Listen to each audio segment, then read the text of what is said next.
Hey everyone, welcome to HeadTrip Air World Tour. It's February 26th, Wednesday, and we're going to do something a little bit different today.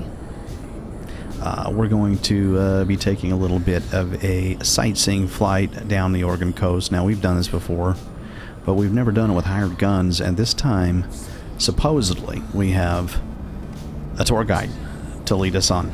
And so this is a way to test out one of the functions of our new ATC toolkit, say intentions.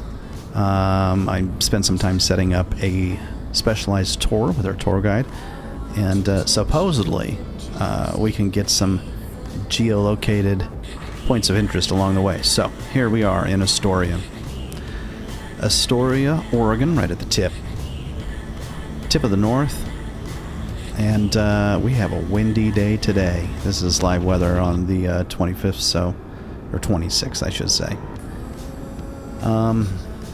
So this is very experimental. I have no idea how this is going to turn out. First of all, I tried to publish the tour that I set up, and it said it's still pending approval. So really, it probably won't work, but it might soon. And I guess the important part is just no way to know unless you try. So we're going to try to hop in the plane, and we're going to see what kind of problems we have in the air with this kind of wind. I mean, we got to be gusting at like 15, 20. I don't know. It's not looking good, I can tell you that much. Let's just see if we can get some entertainment along the way. So here we go. Thanks for joining us, HeadTrip Air World Tour. A little bit of a distraction flight, but we'll be back to the tour shortly. For now, down the west coast in the northwest. Glad to have you along. HeadTrip Air World Tour, here we go.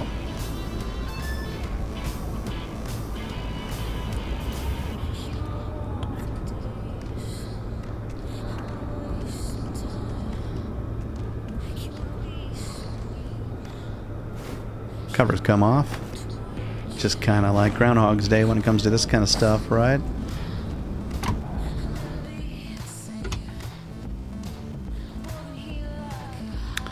Avionics on already.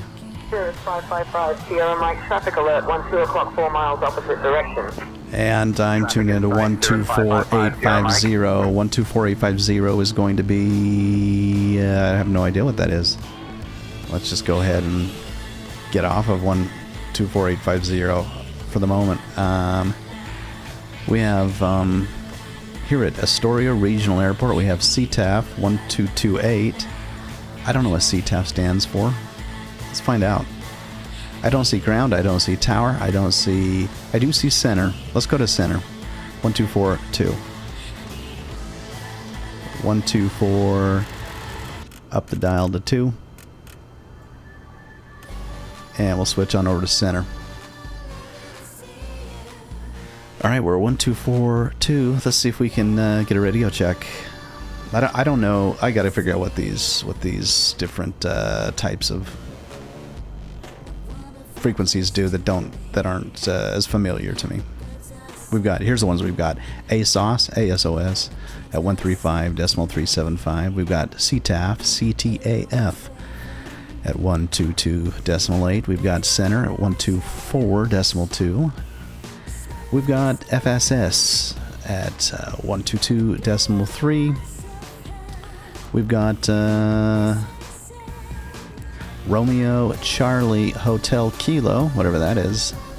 Ricochet at 118.01, and then of course we have RMP, which is 119.99. Now this is a VFR flight, so that's probably why this looks a little different than I'm used to. Either that or it's just not a tower. Either that or I just don't know the crap I'm doing. That's really what it comes down to. So let's just figure it out. Our tail number is November 226 Whiskey Tango. That's our world tour. And that did absolutely not translate to my plane. It's disappointing. Can I fix that? How do I fix that? Probably not. It's not important. I thought that my fin was gonna... well, whatever. Alright, here's what we're gonna do. No co-pilot here, but let's call into center and see if we can get any type of radio check. Astoria Regional, 226 Whiskey Tango. Can I get a radio check? Skyhawk 226 Whiskey Tango, Seattle Center, I hear you. Okay, Seattle Center. So sorry. Didn't realize I was tuned in to Seattle Center, but appreciate the clarification.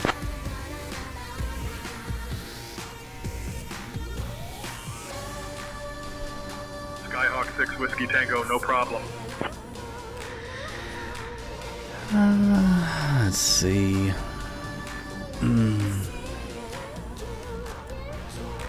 Let's see if center can get me. Seattle Center, this is 226 Whiskey Tango. What frequency do I tune to get clearance here at Astoria Regional Airport?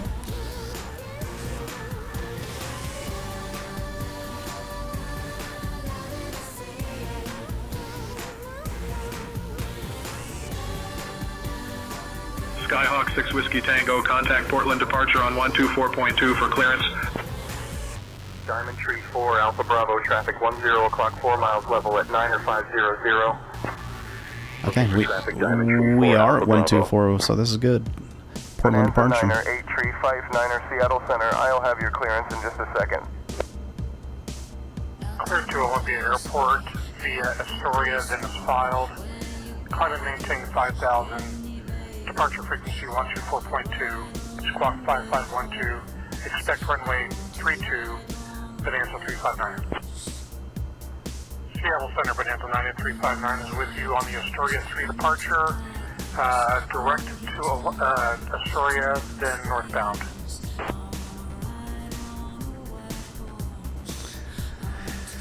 I gotta tell you, man, these guys, when you're talking on the airwaves, and,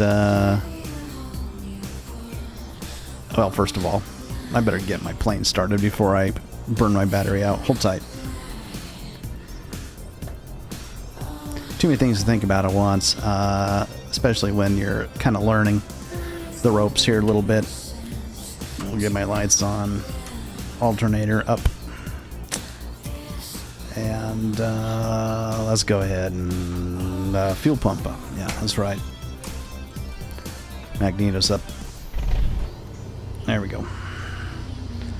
At least we can start charging our battery. Don't wanna cause problems there. Okay, what I was saying.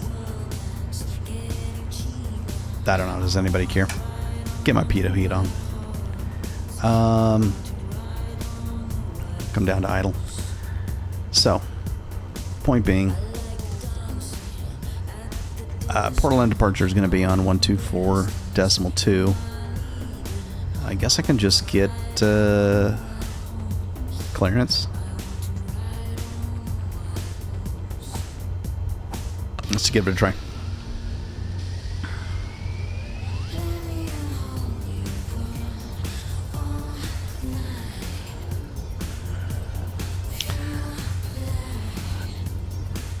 All right, here we go. Portland departure. This is 226 Whiskey Tango requesting clearance for VFR flight out of Astoria.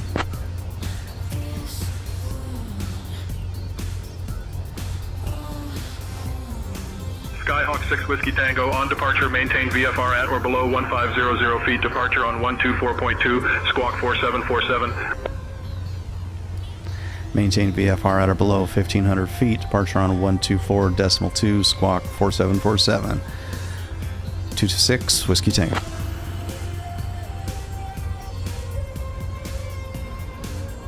(4747). Well, he seemed to accept that, so I don't know.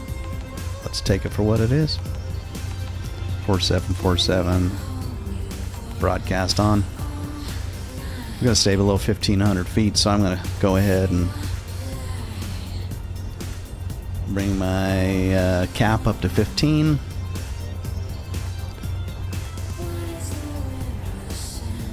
And then we'll move over to heading and visual, or vertical I should say. And we'll raise maybe 500 feet per minute. That's going to be plenty for such a low altitude.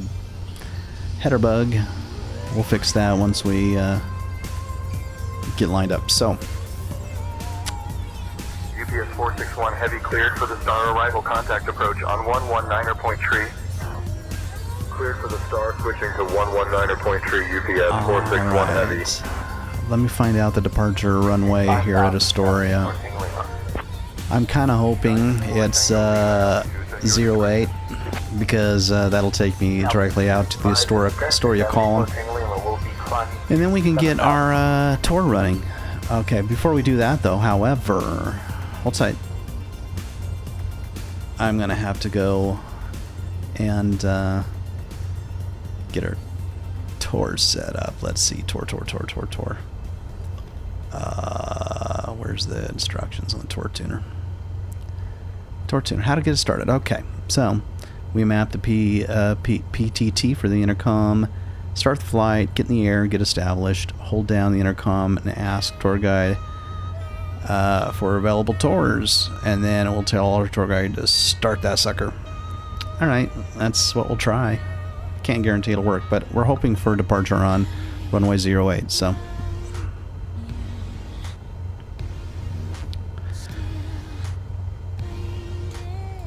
Portland departure. This is 226 Whiskey Tango requesting taxi to runway 08.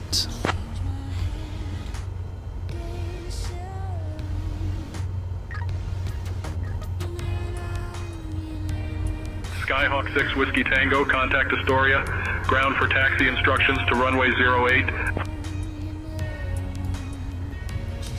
Moving to ground. Thank you.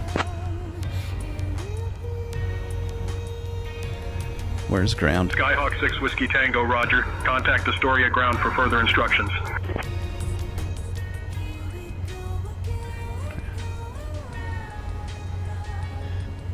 Portland departure. Do you have the frequency for Astoria ground? Skyhawk 6 Whiskey Tango, roger. Contact Astoria ground for further instructions. Astoria ground. Alright, I'll go ahead and look it up. It's probably sitting right in front of me, but the problem is I don't understand lots of things, actually. I don't understand lots of things. Ground is going to be what? ASOS is 1-3. What is ASOS? Unicom 1228, and maybe that's what it is. 1228.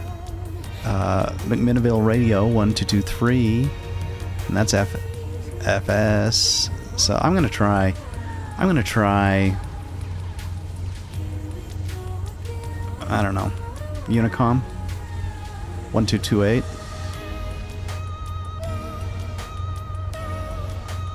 Let's just go to 1228.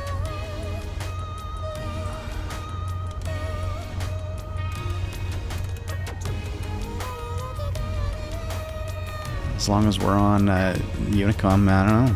Maybe that's all right. Here we go.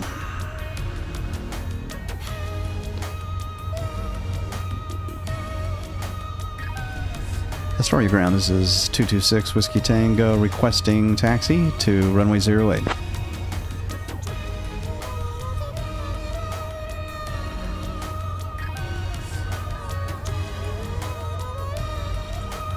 Huh.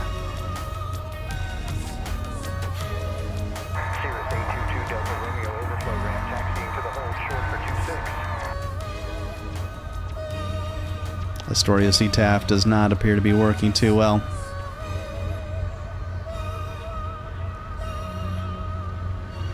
Astoria ground. Let's try it one more time.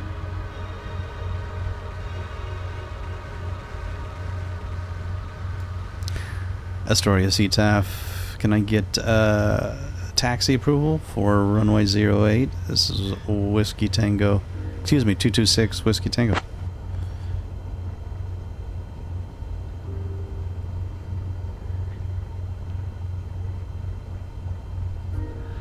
dumbass Unicom. That's not going to help anybody. Let's get on to ASOS. Let's get on our ASOS game. 135375.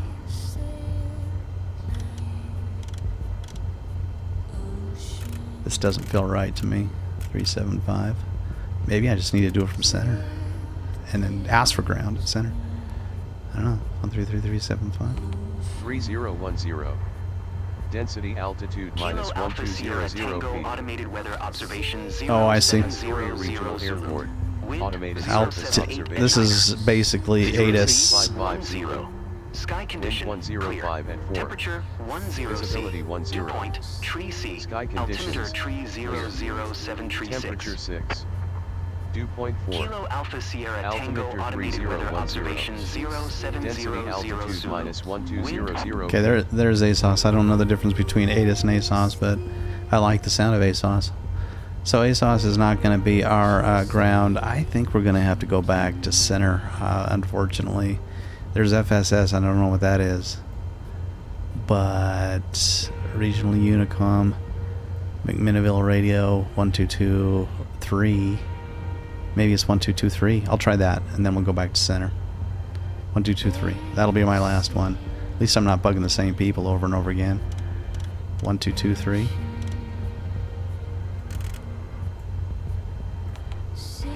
Let's try this.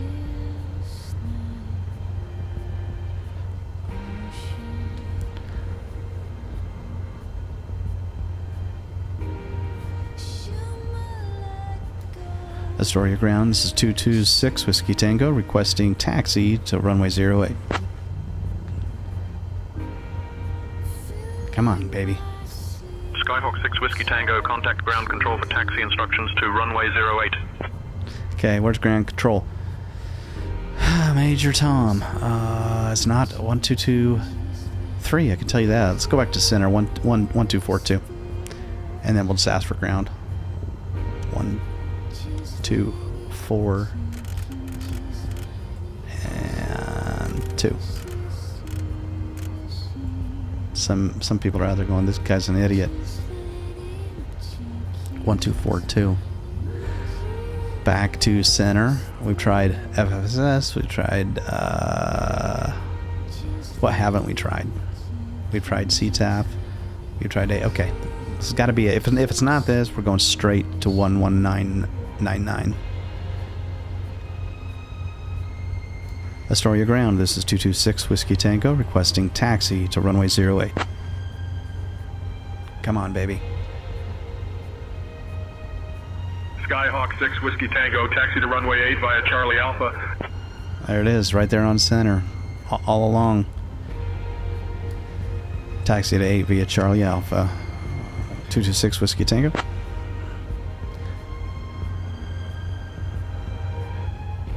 All right. Gosh, that was harder than I thought. I just got to learn where those ground frequencies are on these small airports, or when I'm VFR or whatever. I guess it's just center frequency. Good news is maybe by this time my tour has been approved for common use. Nobody knows.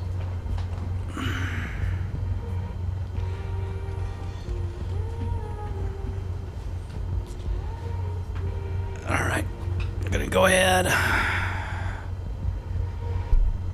Get a parking brake off. Let's see if we can figure out where the crap we are and where we're going.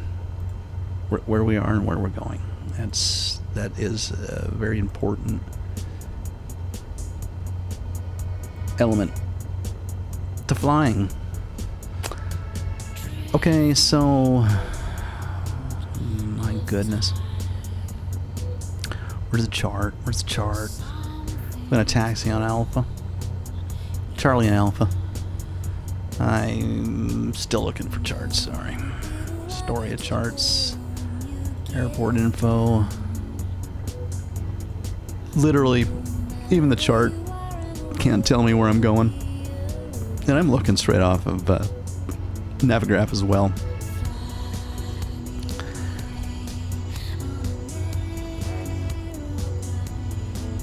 straight off these Jepson charts, and I have no idea where Charlie is.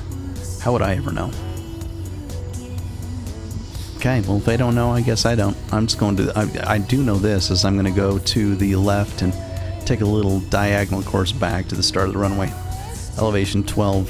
Our altimeter is hopefully properly set.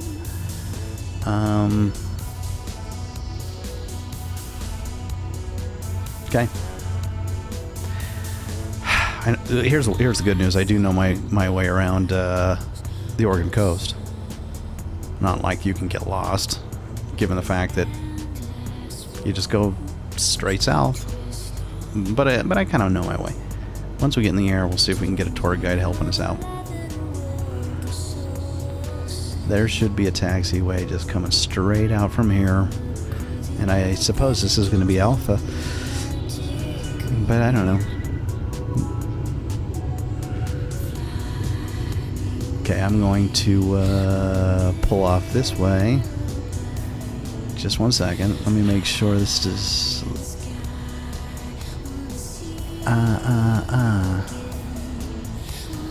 Nah, man. I'm going over here.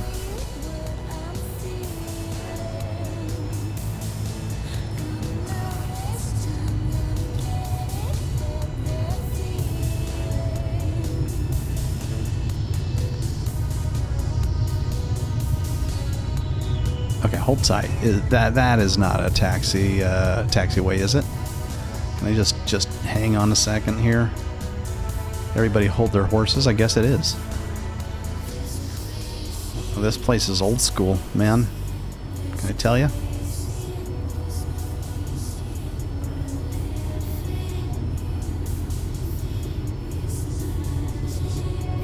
November 245, Mike Charlie, climb and maintain 10,000 feet. Climbing to 10,000 feet, November 245, Mike Charlie. Diamond 4 Tango Lima radar contact at 1,700 feet, altimeter 3039er.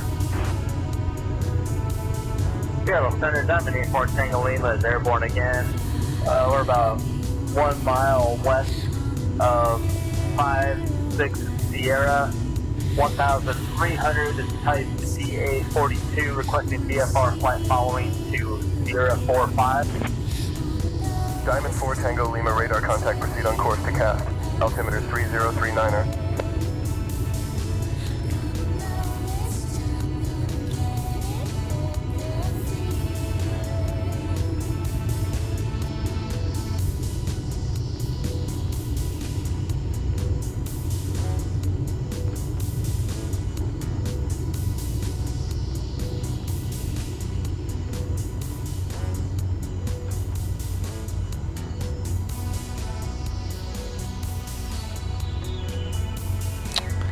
Alright, let's see if we can make this happen. Astoria Tower? They probably don't have a tower in Astoria. Let's just be honest, they don't have a tower in Astoria. So who do I get clearance from? Portland departure? Portland departure. Skyhawk 6 Whiskey Tango, contact Astoria. Ground for taxi instructions to runway 08.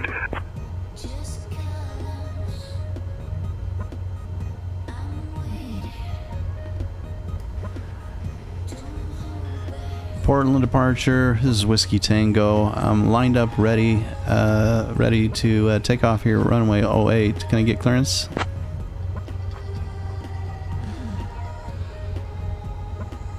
Second while I grab the paperwork.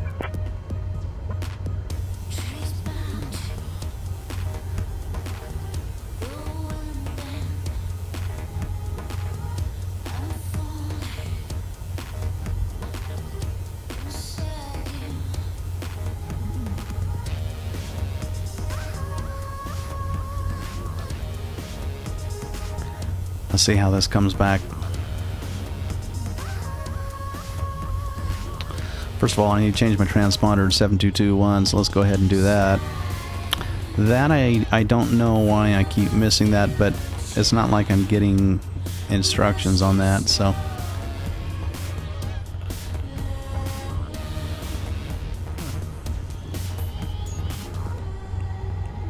I did get clearance, didn't I? Tell me I got clearance. Contact portal department for clearance. Requesting clearance on departure. Okay, so I got my clearance. He gave me a different squawk. Then 1244. I don't know. I don't know why the squawk didn't quite work out the way it should have. That paper is nowhere near, apparently. Waiting for the paperwork, waiting for the approvals. It's okay because I still need to load up my avionics.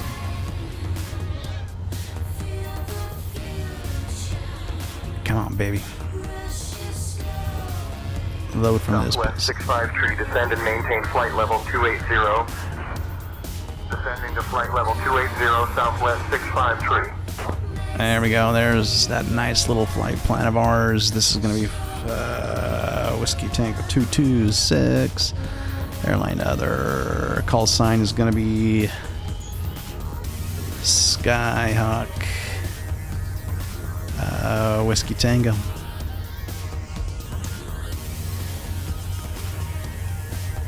VFR. Registration was N. 226 Whiskey Tango. It's the 26th.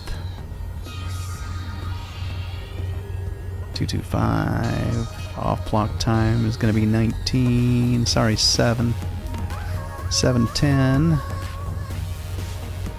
in PM. Zulu.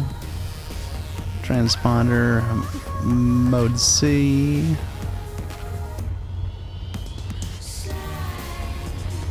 Give ourselves 30 pounds of fuel at least in contingency. Alright. That's as good as I got. Oh, yeah, one more thing. Let's go ahead and send that sucker over to avionics.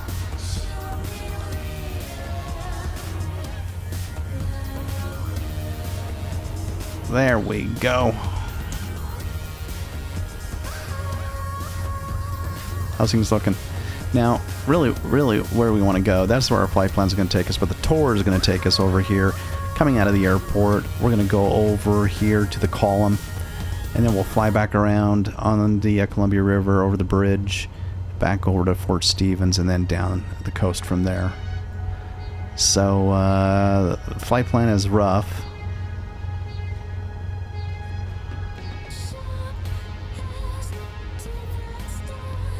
But it'll give us an idea of what we want to do. I don't know if that paperwork is coming.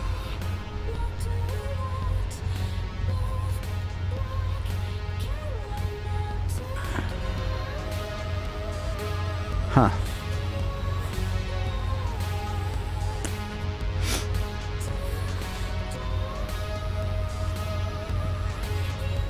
Let's get our taxi lights on. So I can get my landing lights on as well. Everything's set and ready to go. If I can just get clearance here, I might have to call in and okay, let's just see what's going to happen. So, first of all, let's put our header bug at 80 degrees.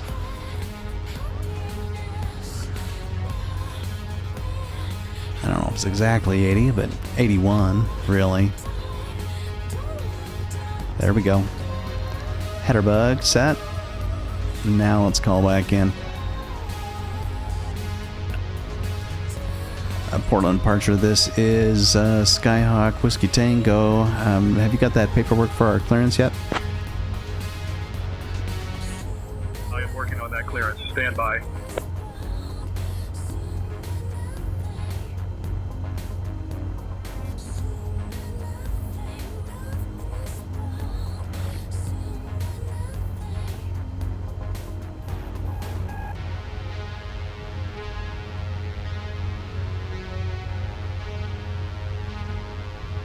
FedEx 101 Heavy, reduced speed to 280 knots for sequencing.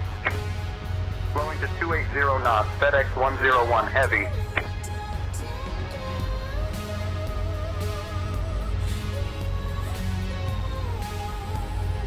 I guess while we're waiting, let's do a couple quick searches for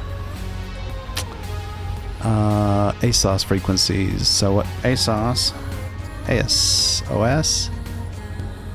in aviation is gonna stand for the Automated Surface Observing System. Is a network of weather stations that provide weather data for aviation safety, airport operations, and climate research.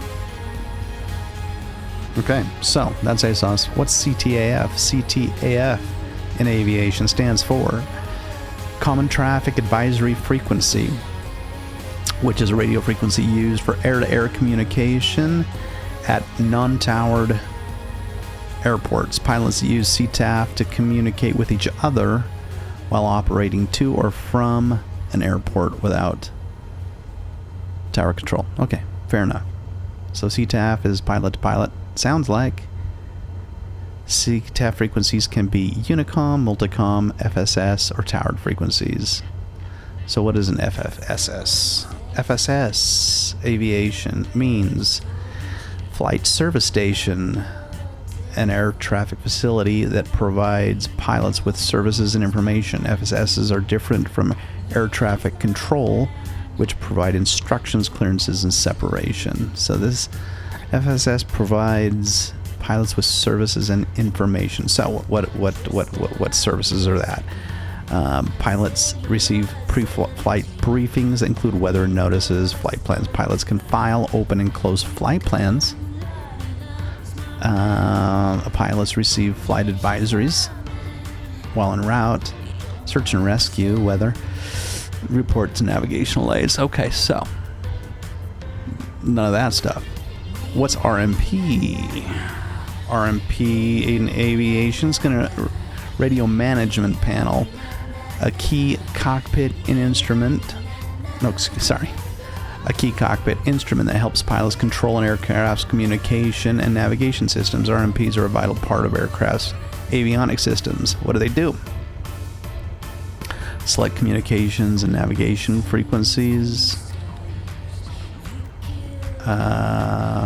Tune HF and VHF radios, dial SATCOM phone numbers, select voice or data mode, monitor and change data mode parameters, enter the squawk code, select standby radio navigation,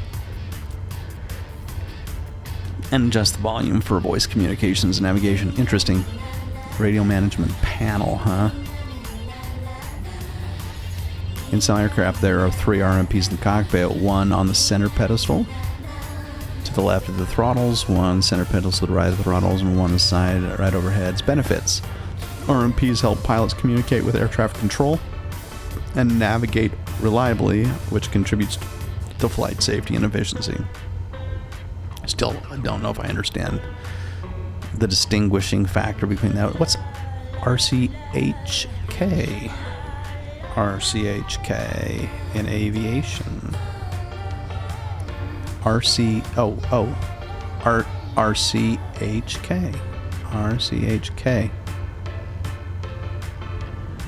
Aviation. Hawaiian 104 climb and maintain flight level 410. And I can't RCHK. I can't even get a. I can't get a. Destination is Kilo Papa. I can't. There's no information on that. Skyhawk 172 Kilo Hotel.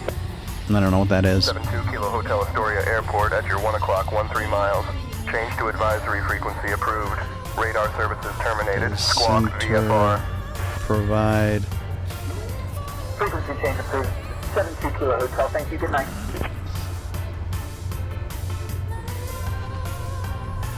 Does center provide clearance for? Yes, a center in aviation terminology, we're referring to an air traffic control center, is responsible for providing clearance to pilots, primarily for aircraft operating on IFR flight plans during an en route phase of their flight, meaning they issue clearances while the aircraft is flying between departures and arrival at airports. Essentially, they give pilots. We know that part, but do they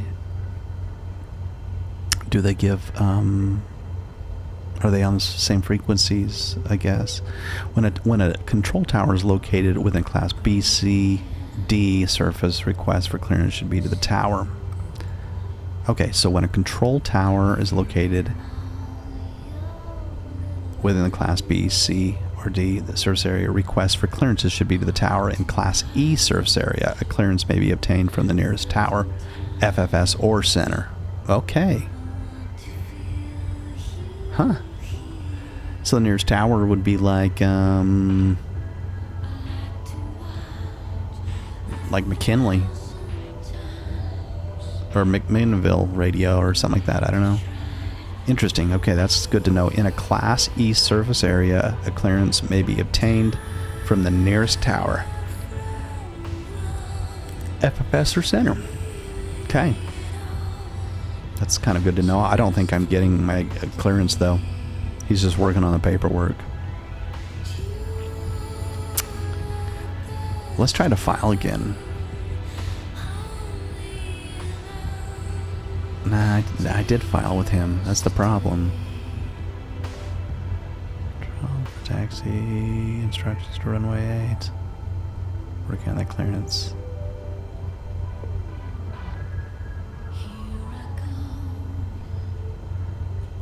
Okay. Portland departure. This is Skyhawk Whiskey Tango. Still waiting for that clearance. We're ready to take off anytime we're available. I am working on that clearance. Stand by.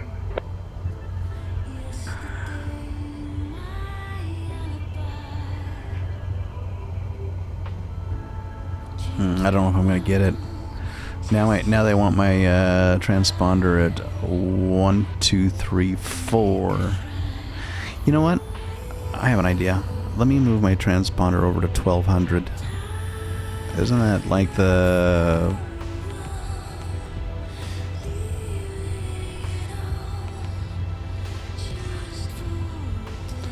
$1,200?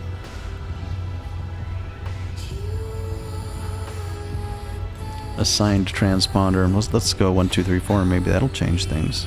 1, 2, 3, 4.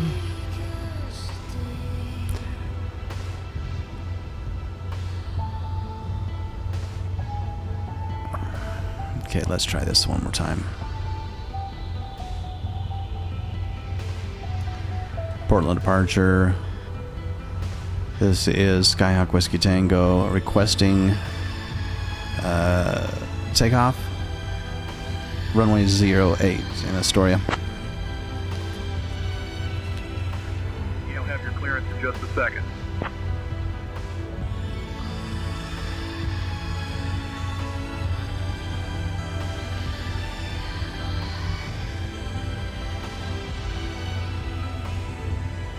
We're going to get through an entire album before we get our clearance.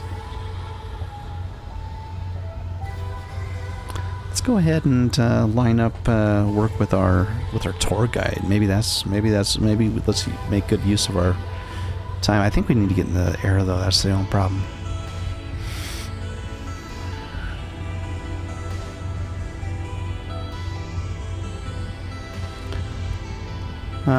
We'll reach out to him though. How's everybody doing here in the cockpit? Everyone's doing well, Jason. Just focusing on the flight and ready for takeoff. Remember, a smooth takeoff starts with a solid pre-takeoff checklist. How's your side looking? Well, I'm having a hard time getting clearance. I've been waiting here for about 20 minutes, and I don't know that it's going to be coming anytime soon.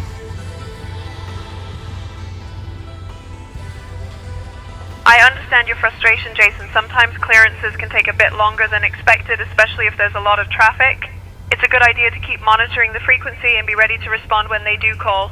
In the meantime, review your pre-takeoff checklist and ensure everything is set for departure. 10-4 will do.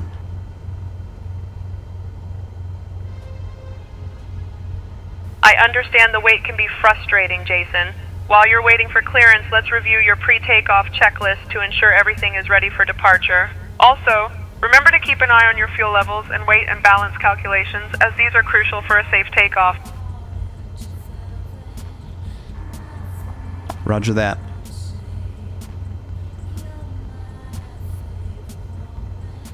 It's good to hear you're ready to go, Jason. While you're waiting for clearance, let's review the departure SID for runway 08. You'll want to follow the AST3 SID, which will guide you out of the area efficiently. Make sure you're familiar with the waypoints and any altitude restrictions. This will help you stay ahead of the game once you get that clearance.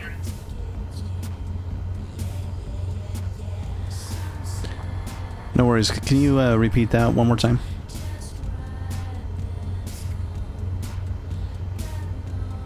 Sure, Jason. Just to clarify, when you request taxi instructions to runway 08, you can say Astoria Ground, Skyhawk 226 Whiskey Tango, requesting taxi to runway 08. Make sure to listen for their response for any specific taxiway instructions.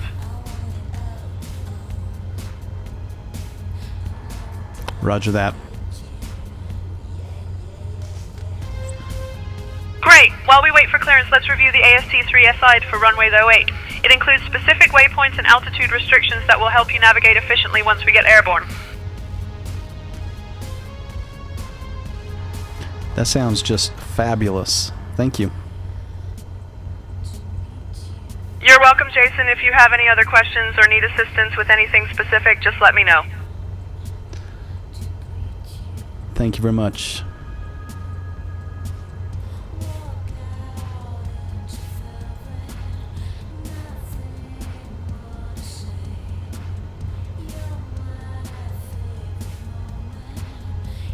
Katana 422 Mike Whiskey climbing through 1500 for 5000 departing to the west.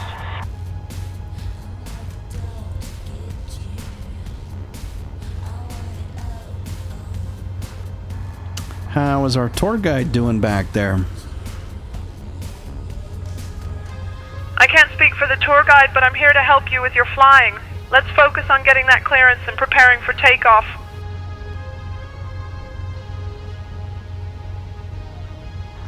Thanks for keeping me on track. You're just a sweetheart. You're welcome, Jason. Let's keep our focus on the flight. If you have any questions or need tips on anything specific, just let me know. Thank you. You're welcome, Jason. If you have any other questions or need tips on anything specific, just let me know. Okay. That must be my mentor. Oh, you know, I know. Aha. Because that's COM 2. Where's COM 2? How do we get to COM 2 on? Aha. Let's go find the tour guide. COM 2. Haha. COM 2's on now. I think that's where the tour guide is. I'm going to turn COM off 1 for a second. I guess I can't.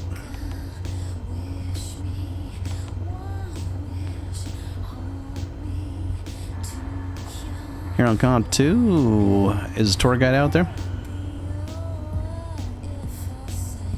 I'm not sure about the tour guide, but let's focus on our flight preparations. If you have any questions about the aircraft or ATC procedures, I'm here to help. Okay.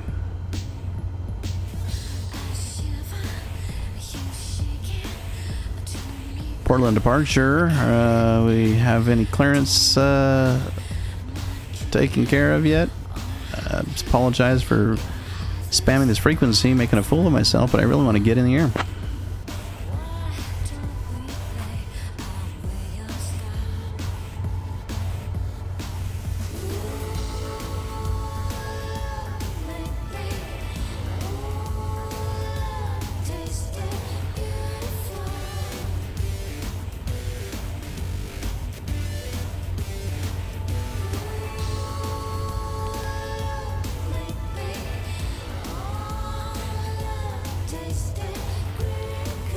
How did I get over to 128 CTAF? How did that happen?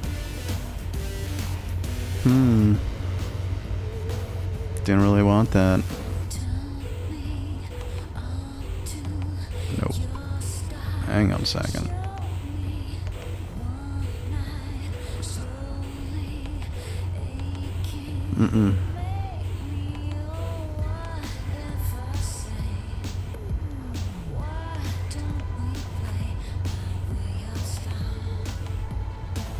All right.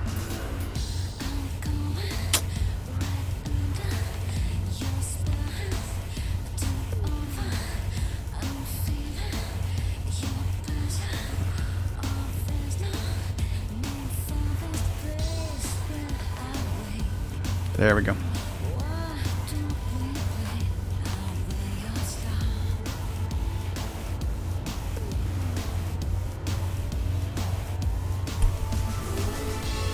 Katana 422 Mike Whiskey, 13 miles to the southeast, picking up the RNAV 24.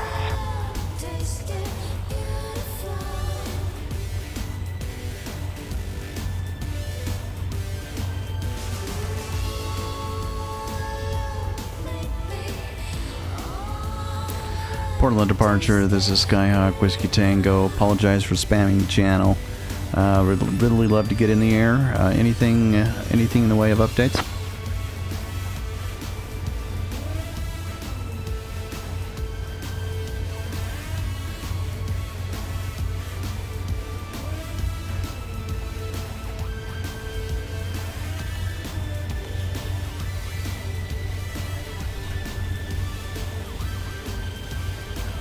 Portland departure. This is Skyhawk Whiskey Tango. So sorry for spamming the channel, but would really love to get in the air. Anything in the way of updates on our clearance?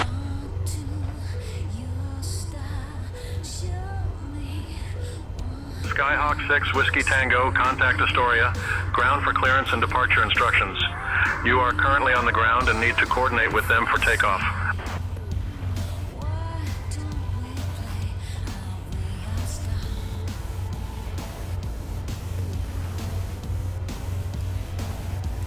Astoria ground. This is Skyhawk Whiskey Tango. So sorry for continuing to spam the channel. Would really love to get in the air. Anything in the way of updates on our clearance?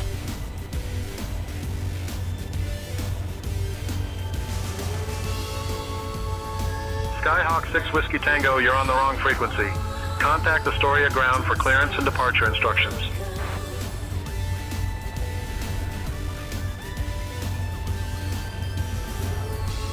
Sorry about that.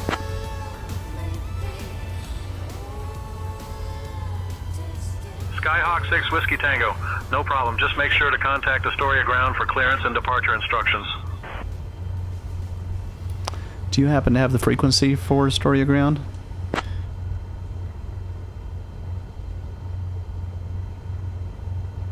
Skyhawk 6 Whiskey Tango, contact Astoria ground on 121.9er for clearance and departure instructions. Perfect. Sounds great. Thank you.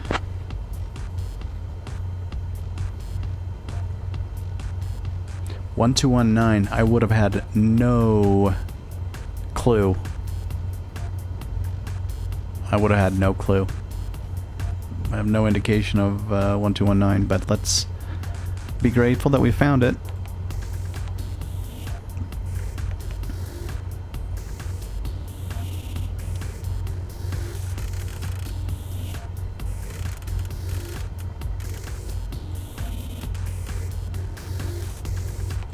There we go. Maybe we can get clearance now.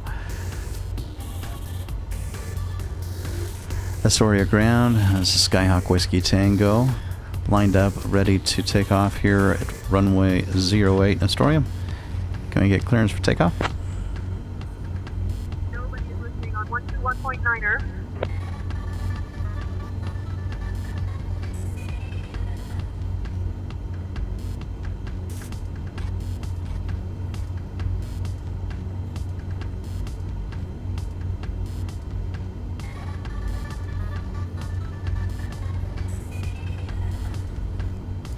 Thanks for the heads up. I'm just having a really difficult time getting clearance to the right frequency out of Astoria.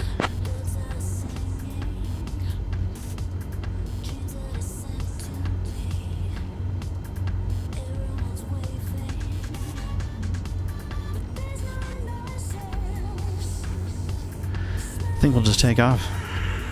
I think that's what we're gonna do.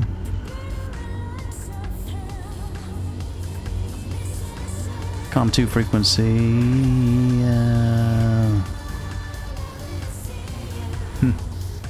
Alright, well.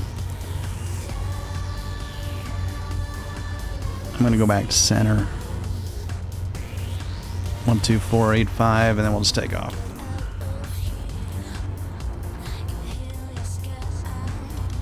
One, 2, 4, 8, 5.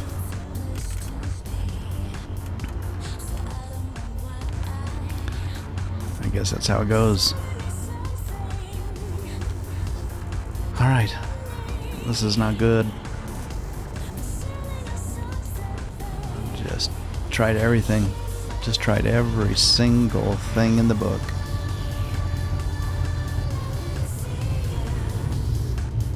Nobody listening on 1219. And of course Seattle Center, that's where they sent me for clearance and departure instructions. Let's just go ahead and take off.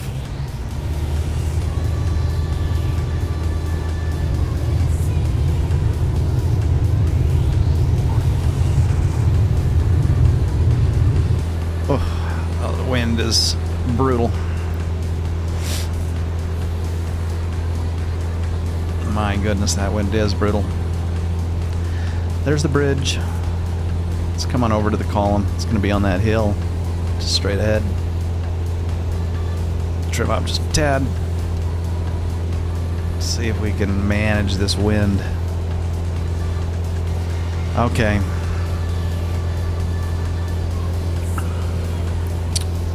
Here's what we're going to do.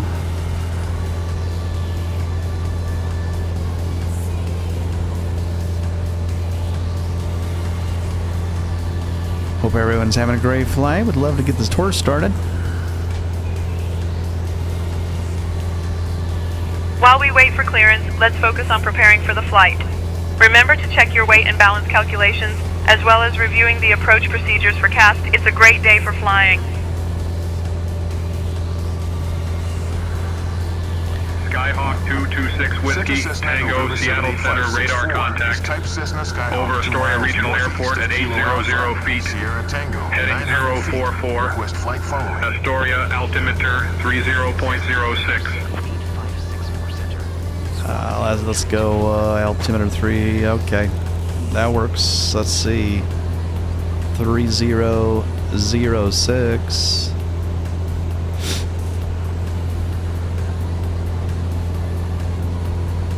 Heading 044, 3006. Skyhawk Whiskey Tango. Skyhawk 226 Whiskey Tango, Seattle Center, contact Portland departure on 118.1. Portland departure 118.1. Skyhawk Whiskey Tango. Skyhawk 226 Whiskey Tango, Seattle Center, roger, altimeter 30.06 set. Continue on current heading. 1181.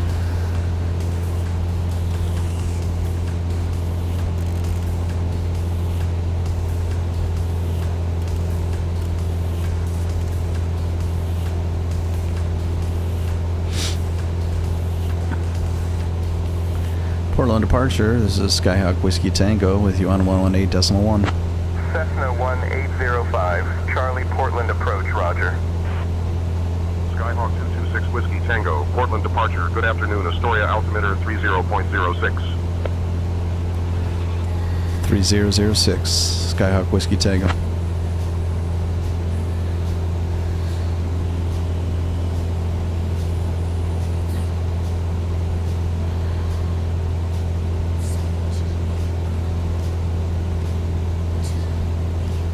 Alright, let's see if our mentor can cooperate a little bit more. Hold tight.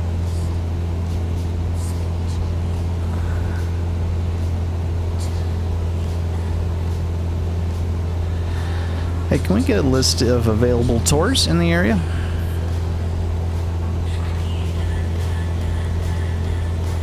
I'm here to help with flight-related questions, but I can't provide information on tours. However, if you're looking for interesting flight maneuvers or scenic routes, I can definitely help with that.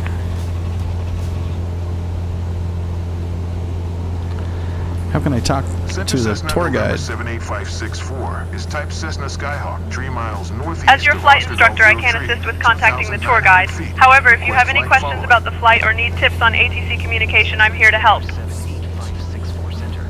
And I'm way too high. Let's just kind of fly around the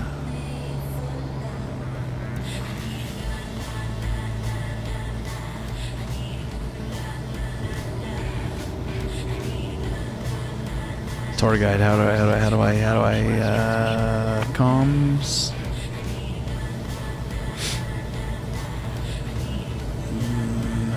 No.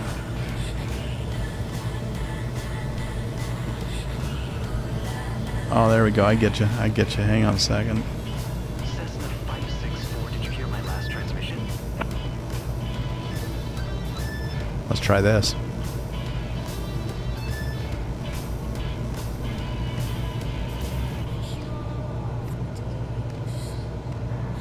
Hey, can I get a listing of tours available? Whiskey Tango, Seattle Center, contact Portland departure on 118.1. 64, please acknowledge. I'm here to help with flight-related questions, but I can't provide information on tours. If you're looking for interesting flight maneuvers or scenic routes, I can definitely help with that. Intercom 2 is supposed to be the tour guide. So that's what I can't quite figure out. Intercom 2. Let's go to COM 2.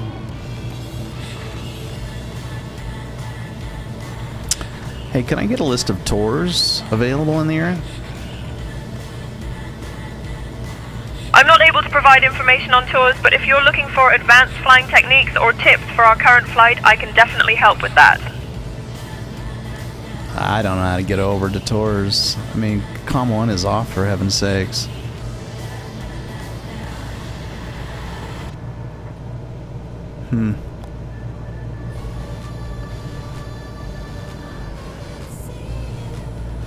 Like crash, like this is like texting and driving almost.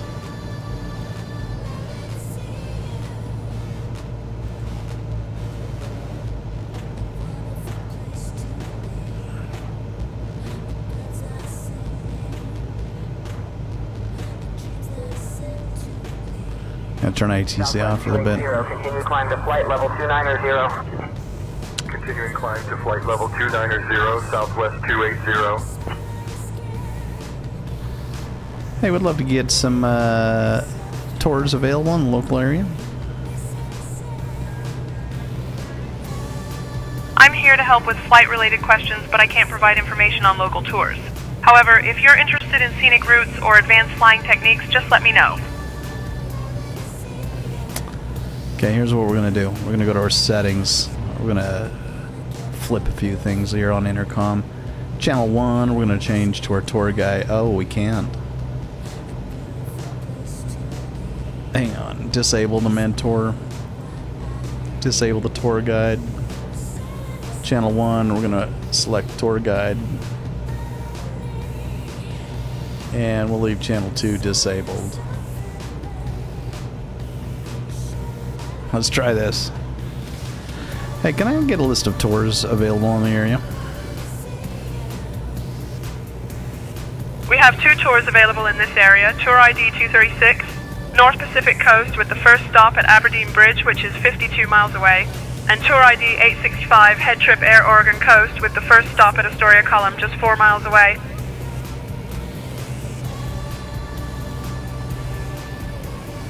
Let's start the HeadTrip Air Oregon Coast tour. The HeadTrip Air Oregon Coast tour is activated. Our first stop is the Astoria Column, which is just 3 miles away at a heading of 230.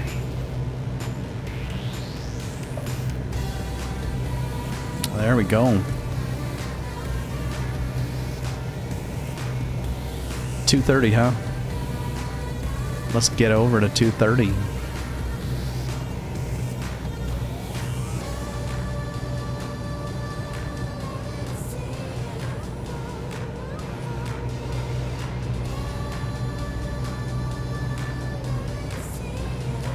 Are we that far away from the column?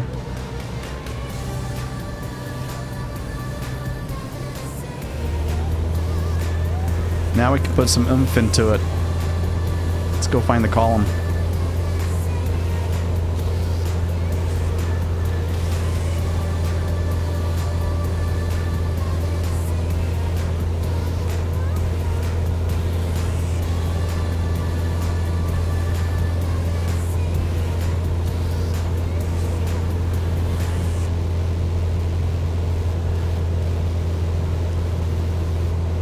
My goodness. There's the column over there, I think. Let's see if we can pick up the tour spot.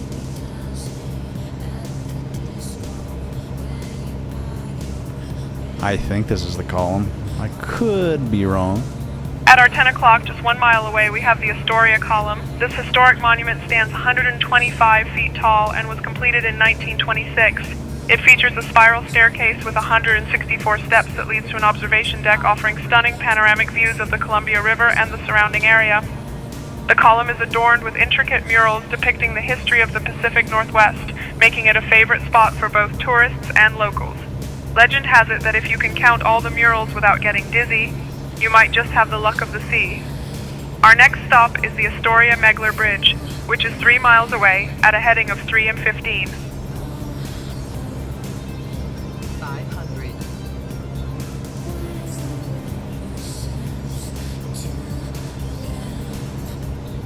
JetBlue 617, cross Cayman at or above 10,000. Cross Simone at or above 10,000. JetBlue 617.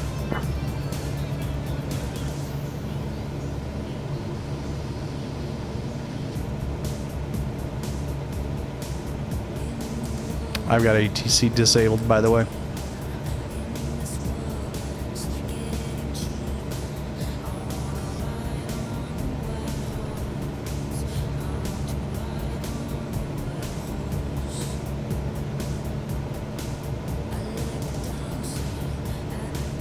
There's the bridge.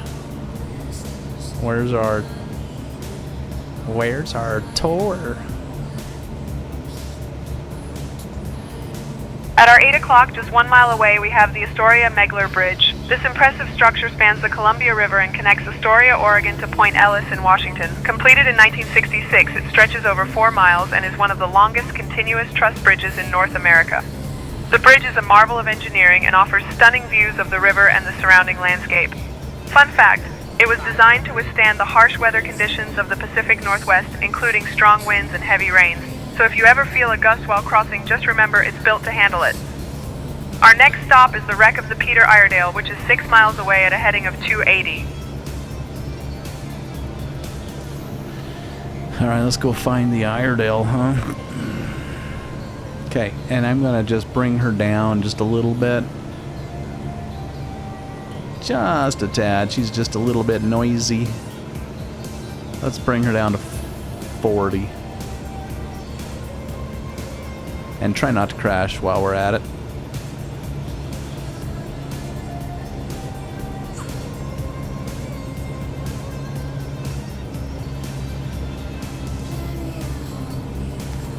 Bumpy out here on the channel.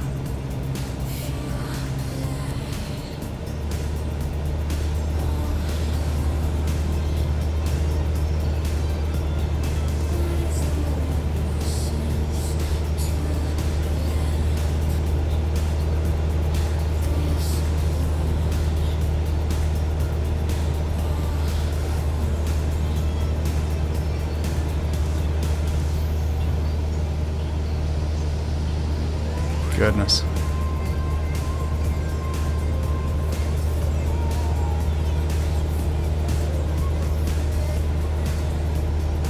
Fort Stevens is out this way.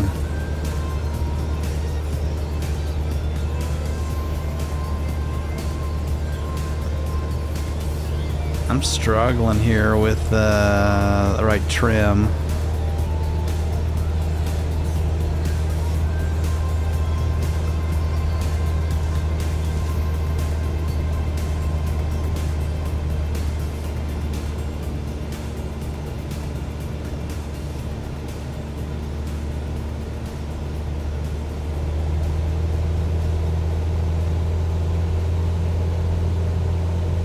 Stabilize a little bit here. We should be fine if we I'm just gonna cut straight over and then we'll go right down the coastline and that should pick up the Peter Iredale. I don't know if it's gonna show it. It's a small wreck. I don't think it's gonna show up in the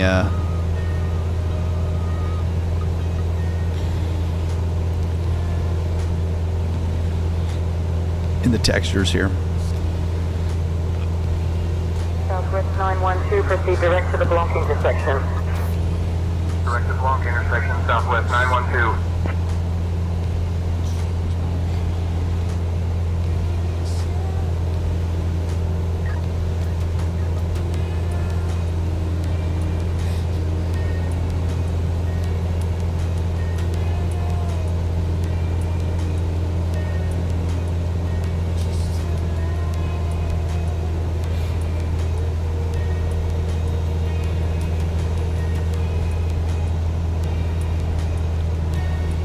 See if we can scoot up in our seat a little bit. That would probably be helpful too.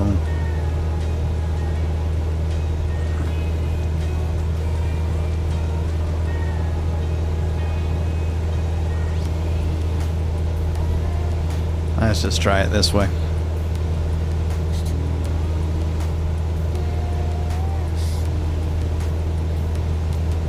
At our 9 o'clock, just 2 miles away, we have the wreck of the Peter Iredale. This ship ran aground in 1906 and has become a popular landmark on the Oregon coast. The vessel was originally a 4-masted steel bark, and it was on its way to the Columbia River when it encountered heavy winds and ran aground at Fort Stevens. The ship's remains are a favorite spot for photographers and beachcombers alike, providing a hauntingly beautiful glimpse into maritime history. Legend has it that the ship's captain was so determined to save his vessel that he tried to anchor it, but the fierce winds had other plans. Now, all that remains are the skeletal remains of the ship, which have become a canvas for nature's artistry. Our next stop is Seaside, which is 10 miles away at a heading of 195.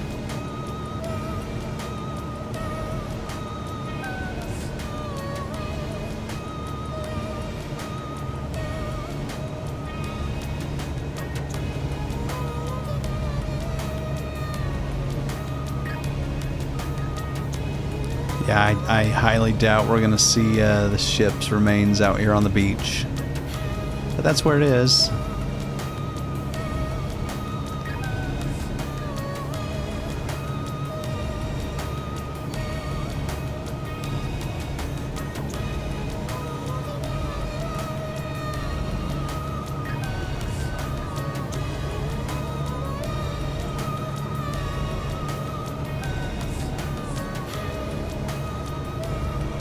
Okay, while we do that, I am still going to bring her. She's much, much higher than everybody else. I'm going to bring her down to like 25. 25. Let's try that.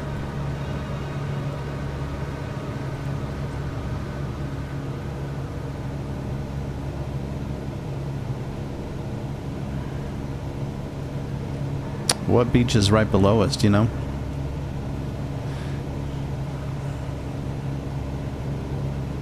Right below us is Seaside Beach, a popular destination known for its wide sandy shores and vibrant boardwalk. It's about 7 miles away from our current position.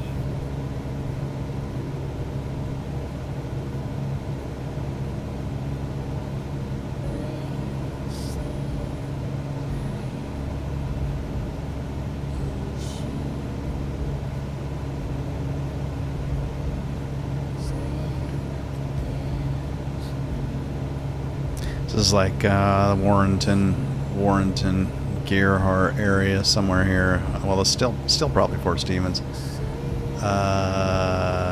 Seaside is maybe Seaside's on the other side of that head. I thought it was on this side. That looks like oh yeah, actually it is. It is probably on the other side of that head. Squawking 7654, November 556 Bravo, Quebec. I guess that makes some sense.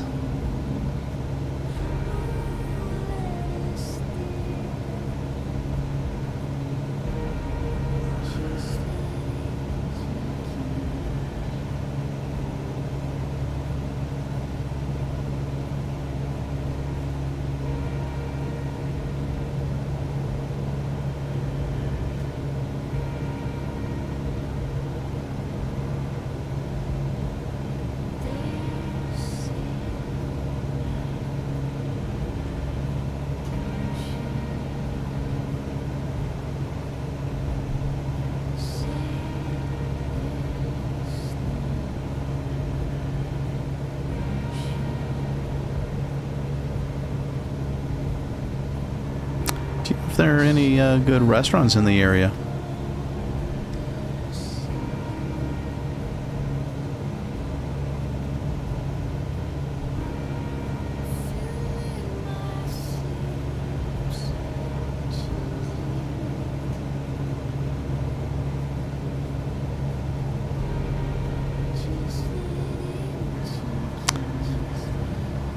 Do you know if there are any good restaurants in the area?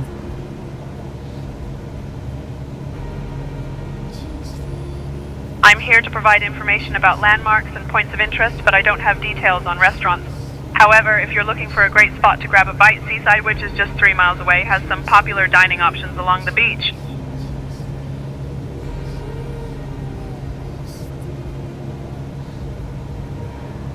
Sounds very yummy. I'm in the mood for some crab. How about you?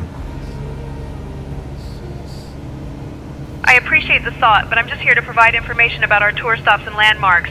Let's keep our focus on the sights ahead. At our 12 o'clock, just 2 miles away, we have Seaside. This beach town is famous for its long sandy shores and the iconic Seaside Promenade, which stretches for about a mile along the beach.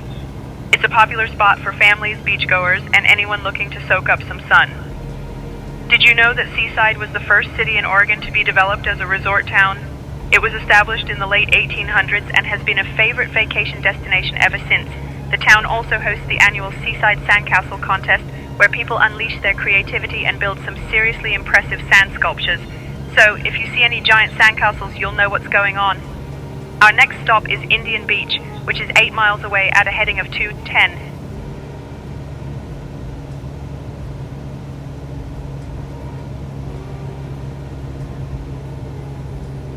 Here's Seaside right ahead.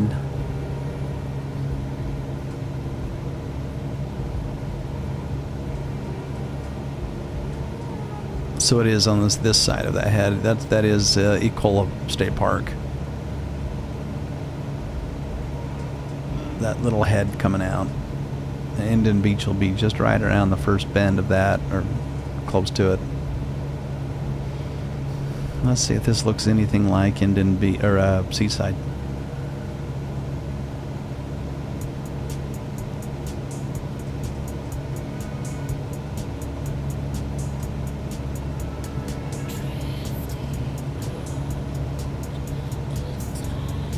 Maybe we can see the prom if we get close enough. What's our altitude right now? What are we sitting at? Whoops. JetBlue 617, cross Cayman at or above 10,000. Like at 500 feet. At or above 10,000, JetBlue 617.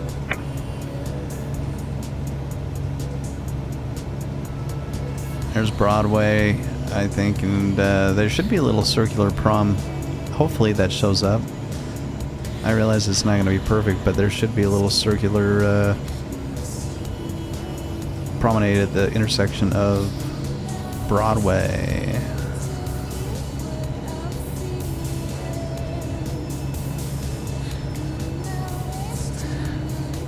Take a little riverboats along there. Nice little hotel is the Riverside, or Riverside, I think it's called. That's gotta be Broadway right down there. There's your circular prom right there. That's what I was looking for. Right there. Right there. Fun little town.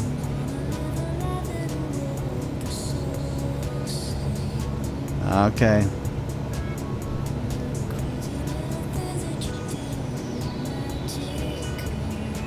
See if we can keep our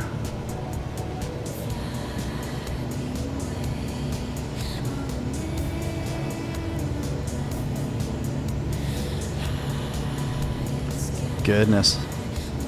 I'm having a hard time keeping afloat here. That's the risk of doing sightseeing while you're trying to fly a plane. Can be very distracting. Indian Beach around the corner.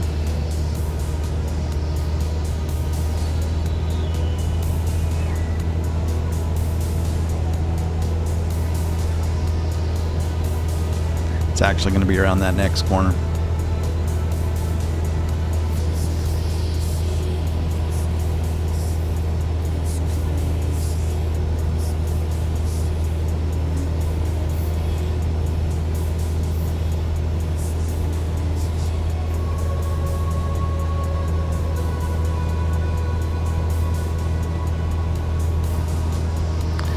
Do you know what type of wildlife here is in Ecola State Park? In the coastal areas of Oregon, including the Columbia State, you can find a variety of wildlife such as sea lions, seals, and numerous seabirds. The region is also home to elk and deer in the forest nearby. At our 10 o'clock, just 1 mile away, we have Indian Beach, located in Ecola State Park. This stunning beach is known for its dramatic cliffs and beautiful rock formations, making it a favorite spot for photographers and nature lovers. The beach is also a popular surfing destination, so if you see any brave souls out there riding the waves, give them a cheer. Fun fact, Indian Beach was featured in the movie The Goonies, which was released in 1985, and it has since become a nostalgic spot for fans of the film. The beach is surrounded by lush forests, and the views of the Pacific Ocean are simply breathtaking. Just imagine the sunsets here. Our next stop is Cannon Beach, which is 5 miles away at a heading of 185. Here's Indian Beach right here, and this is seriously, it really is one of the best beaches on the entire coast. It's fantastic. Really is fantastic.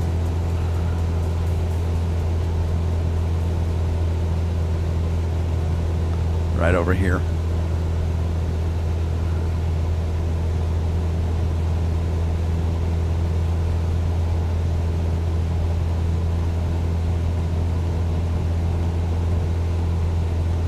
There it is. Frontier 887, report altitude passing. Frontier 887 passing through flight level 260. Oh, that is just a wonderful, wonderful beach. And then I think Crescent Beach is the next one over here. It's the southernmost beach there on Ecola. Man. Let's drop my nose here. So I believe that's Crescent right there.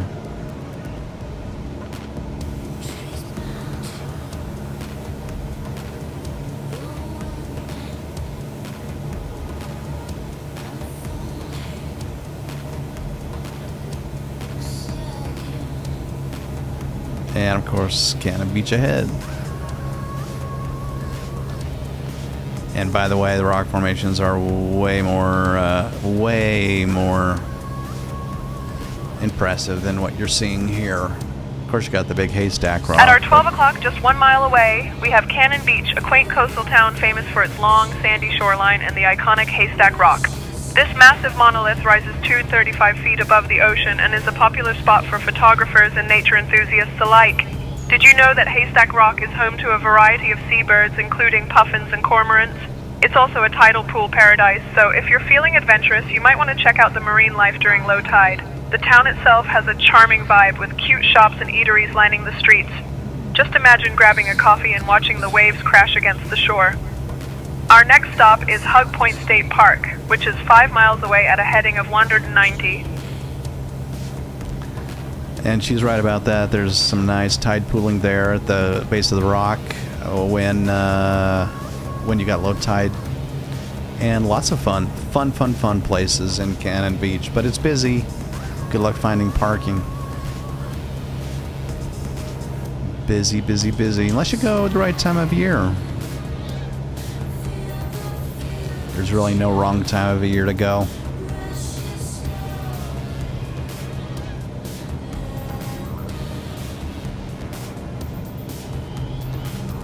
This is probably Hood Point right up here, maybe a little further, but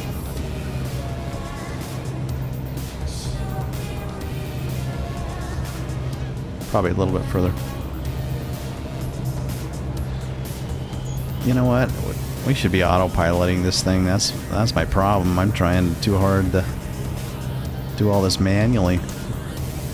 Why would I do that? Vertical speed mode. Let's go vertical speed straight down to 0. Let's put the heading bug straight ahead at 151. And let's go autopilot.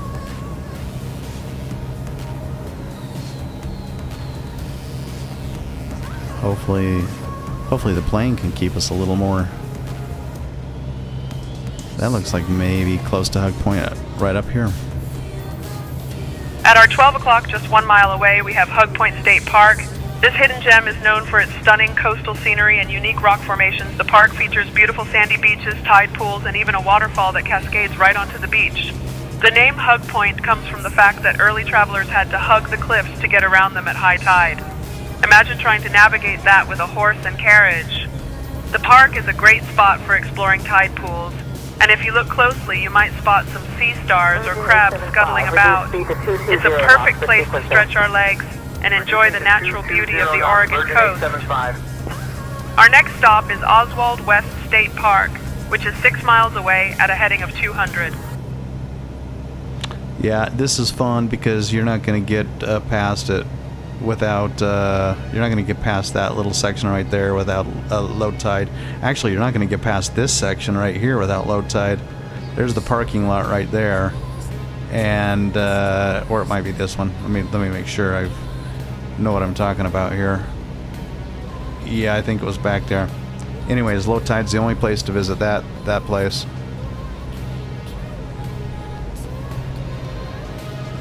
This is way better with autopilot.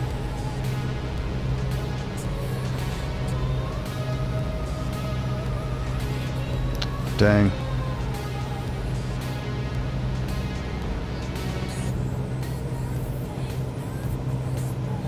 Oswald West, I'm guessing, is going to be up on a little cove on the other side of that head right up there.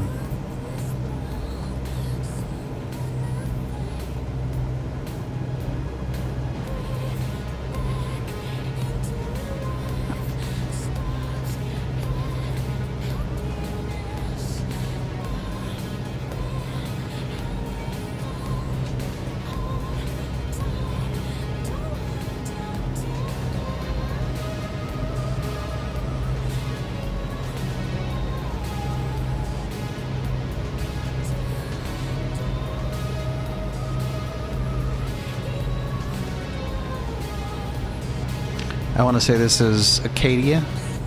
At our 11 o'clock, just 2 miles away, we have Oswald West State Park. This beautiful park is a hidden gem along the Oregon coast, known for its stunning coastal views, lush forests, and secluded beaches. It was established in 1940 and named after former Oregon Governor Oswald West, who was a strong advocate for preserving the natural beauty of the area. The park features several hiking trails that lead down to the beach, where you can often spot surfers riding the waves.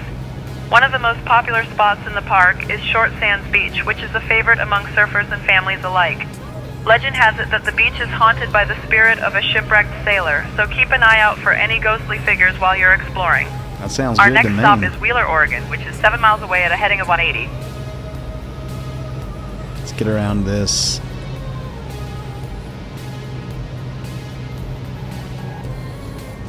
I'm guessing the cove is right on the other side.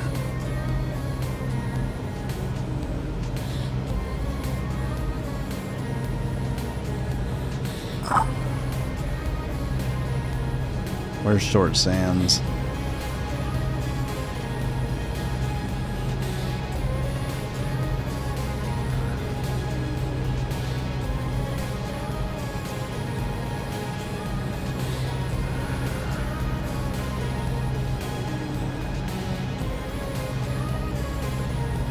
I think that Short Sands right in there. Yep. That'd be fun in there, but there's no swimming going on in there. But there's Short Sands, and you got to walk through. My goodness, it's hard to see out this window. There we go. You got to walk through the forest and cross a little drop, little. What do they call those kind of bridges?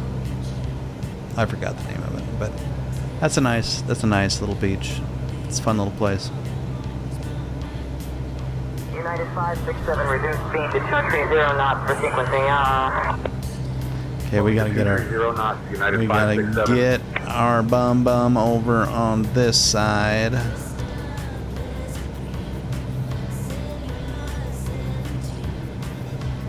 Come on. So that's gonna be Neoconic Mountain right there, with Manzanita straight ahead, and just right over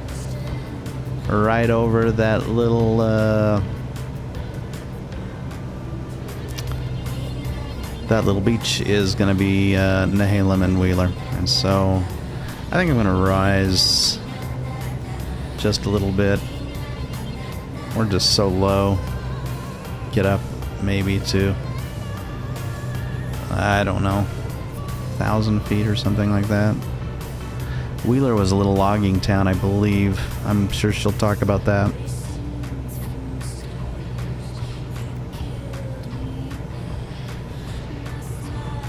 Man, I'm ready to like stall here.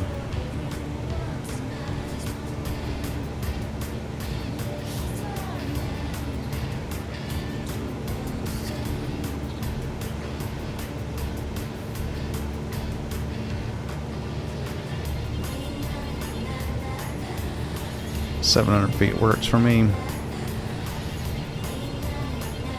There's Nehalem Bay.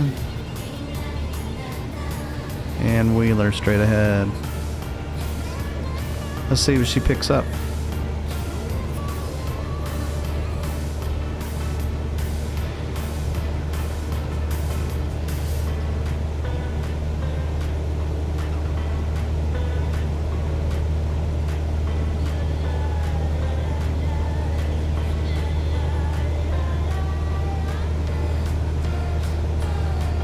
At our 1 o'clock, just 2 miles away, we have Wheeler, Oregon. This charming little town is nestled along the Nehalem Bay and is known for its stunning views and laid-back atmosphere. Wheeler was established in the late 1800s and has a rich maritime history, serving as a hub for logging and fishing. One interesting tidbit is that the town was once a bustling port, and you can still see remnants of its past along the waterfront. The bay is a great spot for bird watching, so keep an eye out for herons and egrets while we fly over. It's a perfect place to unwind and enjoy the natural beauty of the Oregon coast.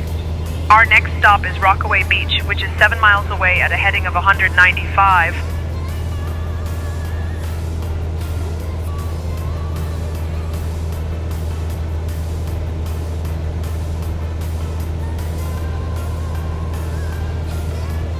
Nice little beta kayak in, by the way.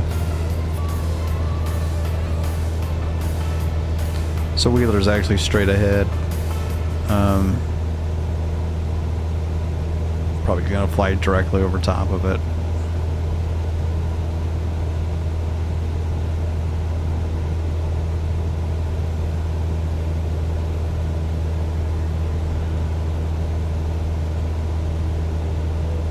Actually, no, I lied. It was right back there. I was thinking of the jetty. The jetty fisheries is up here where you can do some nice crabbing. Wheeler's back there. Right, tucked it back there. Right there. There's Wheeler.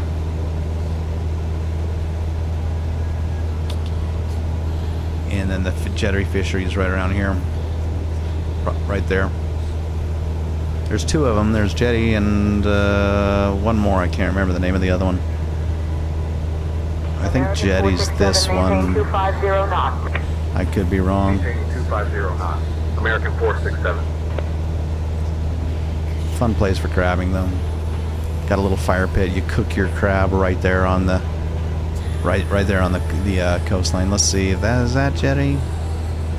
I think this is jetty over here. Most likely this is jetty right here. Yeah. That's my guess. Just a little fire pit right over here. Come out, do your crabbing. It's fun. It's fun, fun, fun. Rockaway Beach straight ahead.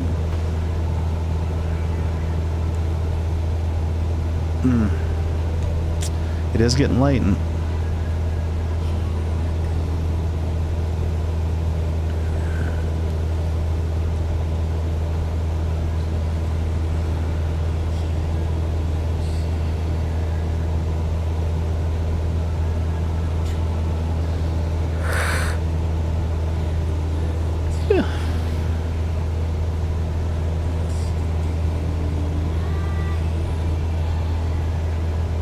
our 11 o'clock, just 2 miles away, we have Rockaway Beach. This charming coastal town is known for its long stretches of sandy beach and stunning views of the Pacific Ocean. It's a popular spot for families, beachgoers, and anyone looking to enjoy a relaxing day by the sea. Did you know that Rockaway Beach was originally a logging town? It transformed into a tourist destination in the 1920s, and now it attracts visitors with its quaint shops and beautiful scenery. The beach is also known for its kite flying opportunities, so if you see some colorful kites in the air, you know they're having a blast. Our next stop is Cape Mears, which is 11 miles away at a heading of 205.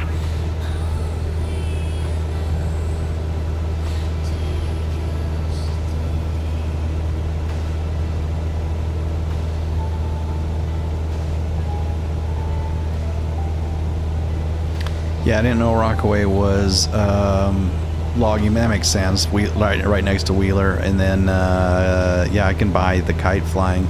Lincoln City is also a huge kite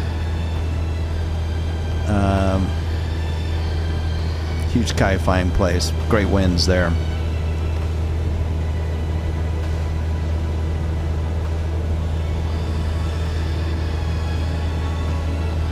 Tillamook Bay.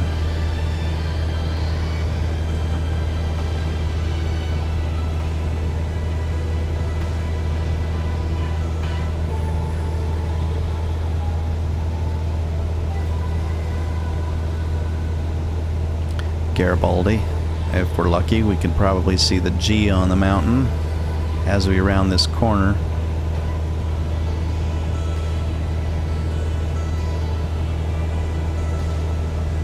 Got the Garibaldi Fest in the summers. Saw a Guns N' Roses tribute band there once.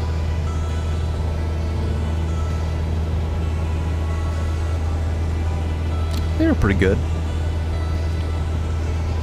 Band's name was Appetite for Destruction.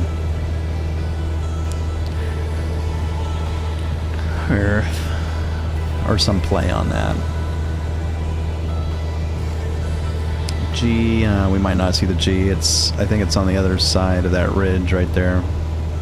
We'll keep an eye out. Would have to probably fly into the bay to see it. We might see it though. American 225, climb and maintain flight level 350. Climbing to flight level 350, American 225. We're sitting at 800 feet again? Yeah.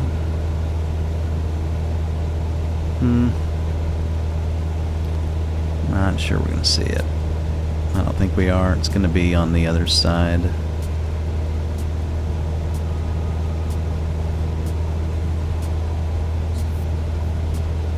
We got a nice smokestack there in town. I don't know that it's represented here. I swear it was in 2020. And then train that goes from Garibaldi to Rockaway Beach you can take. And arrive near the corn dog, Pronto Pup. You want to get yourself a corn dog and ride the corn dog, actually. It's corn dog ride. Who wouldn't want to do that?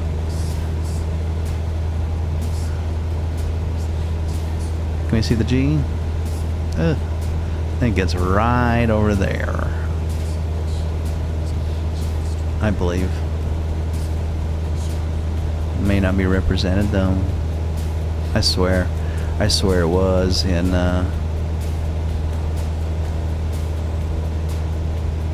2020. This, oddly enough, right down here, this bar, I believe used to be a resort town that kind of washed into the sea. At our 11 o'clock, just 3 miles away, we have Cape Mears. This stunning location features a historic lighthouse that was built in 1890 and stands 38 feet tall. The lighthouse is known for its unique octagonal shape and is one of the shortest lighthouses on the Oregon coast. It's also famous for its breathtaking views of the Pacific Ocean and the surrounding coastline. Fun fact, the lighthouse was automated in 1963, which means no more lighthouse keepers living in the tower, but it still attracts visitors who want to take in the views and spot migrating whales during the season. The area is also home to a large colony of seabirds, so keep your eyes peeled for some feathered friends. Our next stop is Cape Lookout, which is 12 miles away at a heading of 200.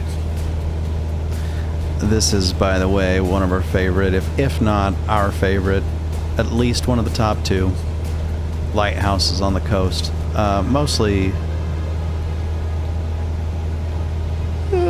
for personal reasons, but it is just a beautiful, peaceful walk down to the lighthouse. It's quiet. It's amazing. I don't think you're going to get a shot of the lighthouse in this sim, though. I could be wrong.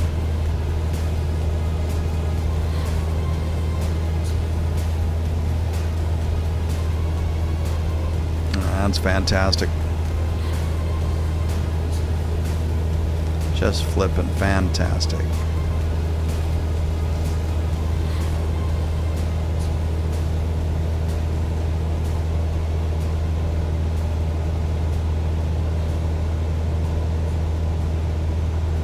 I think the lighthouse would have been... How many? Probably right over in this area. Yeah. Probably right there. And then you've got Lost Boy Beach and Tunnel Beach is right here. And Maxwell Point and Oceanside. Maintaining 250. Let's turn over there. American 467. Gosh darn it.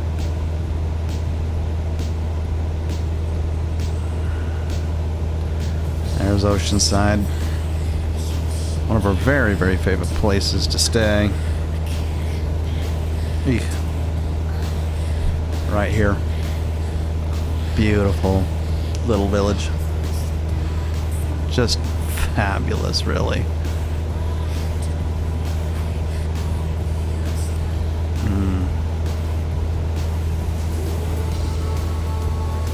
And then, of course, over here is Netarts. Jeez, we need a better plane for sightseeing. I got Happy Camp Road right here. Got the bay. Go out and do just some clamming like you've never done in your life. Out here when the tide goes out. Fantastic clamming. And Happy Camp, I believe, is going to be like right around here, I think. Probably that road is my guess. Somewhere close to that. With the beautiful view of Cape Lookout right here ahead, which we ought to prepare for as we turn in.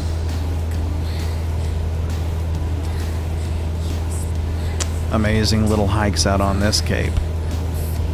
Not too difficult. Not completely flat, but not the worst either. Got some nice camping in the area. There's a north trail that comes down to this beach. There's a cape trail that goes all the way to the end of the cape here. And then there's a trail that goes on the other side of this cape to Tierra del Mar. And Tierra del Mar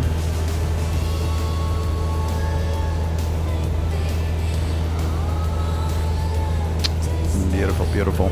Tierra del Mar is oh, by the way, there was a plane crash and there's a monument, little plaque on the other side of this. The plane came in from the south and during foggy weather hit the cape, just like we'd probably do right now if we were in foggy weather. Wouldn't realize what was in front of us, and unfortunately tragedy struck. At our 11 o'clock, just 3 miles away, we have Cape Lookout. This stunning location features a historic lighthouse that was built in 1890 and stands 38 feet tall. The lighthouse is known for its unique octagonal shape and is one of the shortest lighthouses on the Oregon coast. It's also famous for its breathtaking views of the Pacific Ocean and the surrounding coastline. Fun fact, the lighthouse was automated in 1963, which means no more lighthouse keepers living in the tower. But it still attracts visitors who want to take in the views and spot migrating whales during the season. The area is also home to a large colony of seabirds, so keep your eyes peeled for some feathered friends. Our next stop is Pacific City, which is 12 miles away at a heading of 195. Okay, that was false information. That's fake news. No lighthouse on Cape Lookout. She was referring to Cape Meares. But you knew that because she just told you that about 5 minutes ago. But look at this. Alright? I've never hiked down to this little cove. And maintain flight level 370. Climbing to flight level 370, Lufthansa 421 Heavy. It's gonna be sketchy here as we just barely make it over this crest, but you know what I'm saying? Beautiful views. I don't even know how you can get down there, or if you can. I don't even know if you could. Okay, we better tilt to our left, or we'll miss our next waypoint, which is let's see, Pacific City and Cape Kiwanda. 500. Straight ahead. There's Tierra del Mar, and see if I can zoom out. There's the cave. The little trail comes down there, drops you out right there, and then Tierra del Mar is right here. And on the other side of that, which I don't know if we're gonna. Maybe I guess I probably didn't put a point of interest there. Is Sand Lake? I think a lot of people go and do that dune buggying. You know, ride horses, dune buggy in the sand. Right here by Cape Lookout. I need to do that one of these times. Be fun. Not sure if I'll get the family on board with that, but geez Louise. Lots of fun things to do.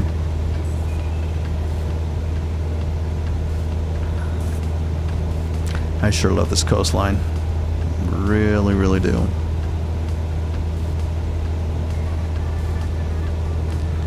What I don't love so much is trying to get a good view of it from this cockpit.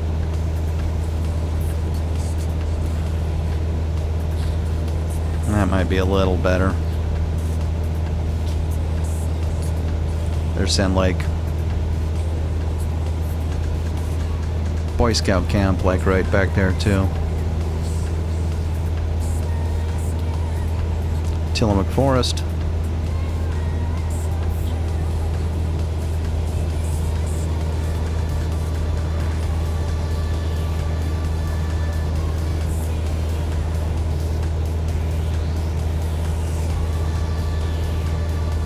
And straight ahead, that's Cape Kiwanda. I'm gonna just dip in just a tad so we can skim it.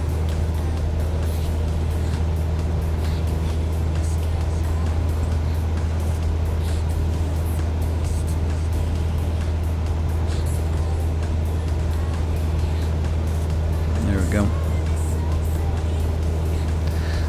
We're not gonna be able to do this whole tour, guys. It's getting late. And I need to get in bed so I can get some work done tomorrow, but boy is it tempting to keep going. This is kind of a fun little place, Cape Kiwanda. You can just get out and they have those little what are those boats called? Those little tugboat, like not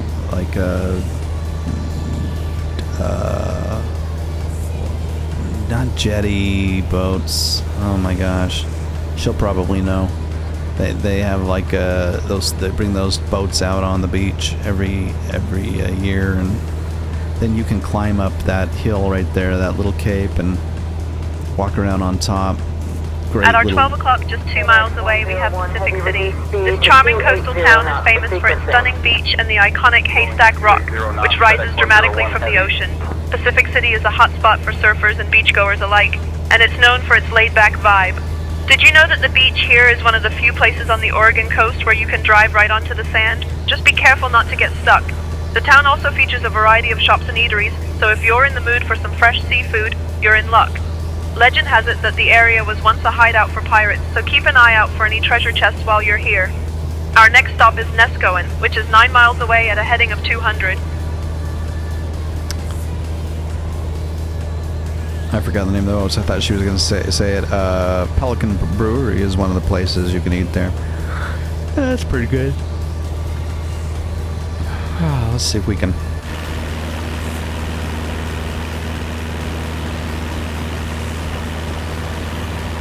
Wish I could remember the name of those little boats that they bring out there on the ramp. Pelican's right there. And the dune is right here. Pretty views at the top. And then yeah, you'll have vehicles all over the place. And that's where they bring the boats down right there.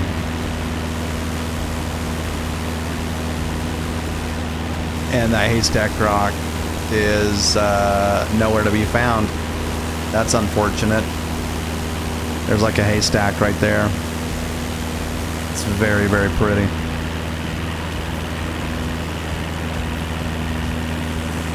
What did she say was at Nescoin? Yeah.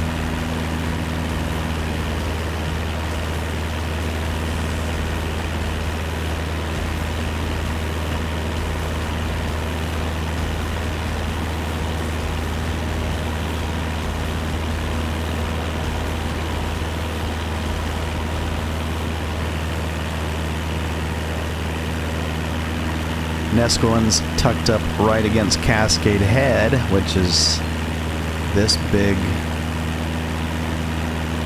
That's just big mammoth here.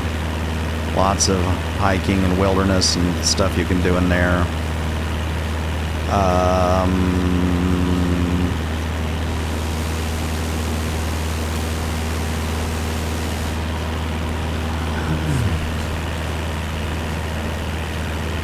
I forgot what river this is.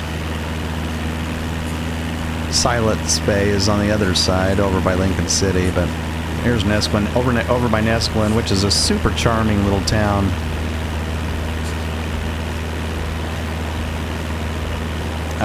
You've got two things over there that are of interest. Well, really, more than that. You've got, oh, that's... I didn't know about that. That must be private property. That's a pretty place right there. I wonder if that's private. Probably. Anyways, Nescoin.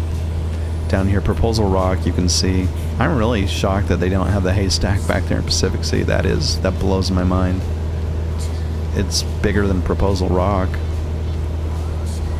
Not as big as the haystack in Cannon Beach, but it's one of the larger ones on the coast.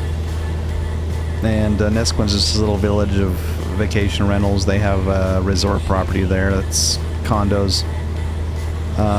Small little town, walkable. I mean, when I say walkable, we're talking tiny little village. And nice little ice cream shop, a little like... At our 11 o'clock, just 1 mile away, we have Nescoin.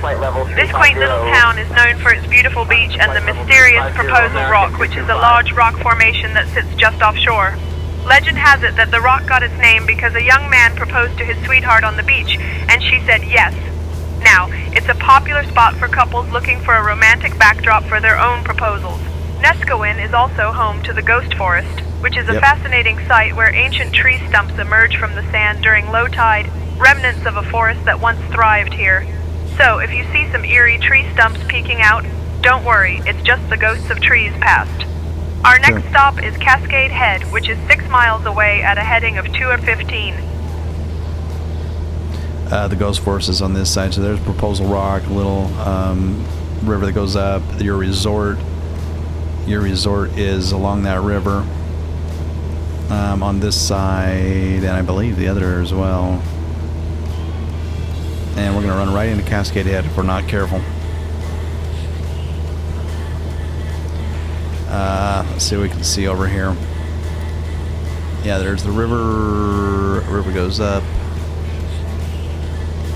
Really, it's the river kind of going through. Seems like there too. Some of it goes there, and then up. Proposal Rock, and then the Ghost Force. You won't see any of that here. Stumps along here. Trees that got wiped out from a tsunami, I believe. Cascade Head's the big doozy here, with Road's End on the other side of it. Nice glass blowing in Lincoln City. One of my favorites is the Alder House. I like that better than the more popular Lincoln City Center or whatever it's called.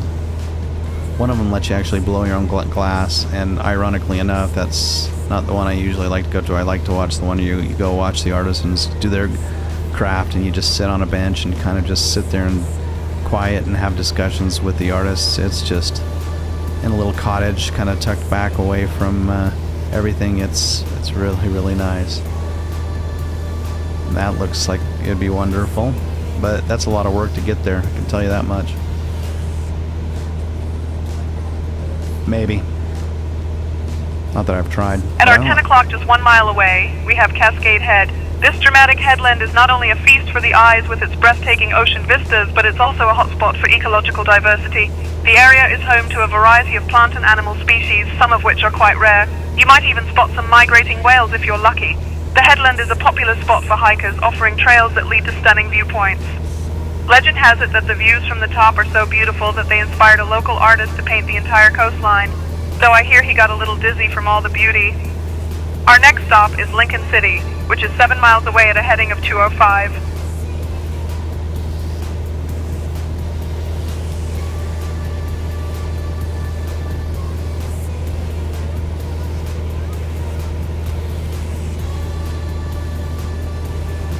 It's really pretty.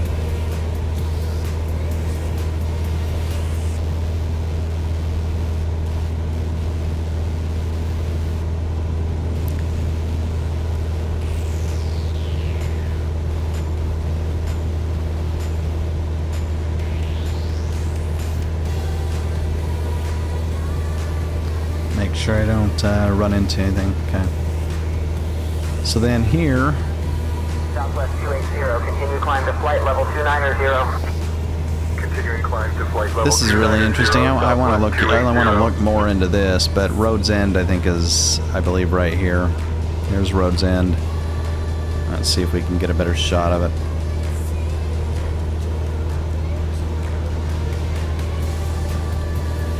Ah. We really ought to be closer to the coast. I don't know if we're going to pick up the tour.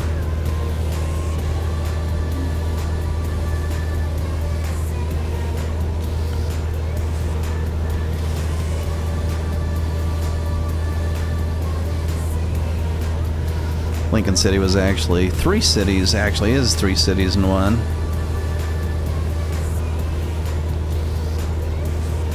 Yeah, Road's End kind of comes to right here. I'm kind of curious about this little area back in here. I don't know how to get there.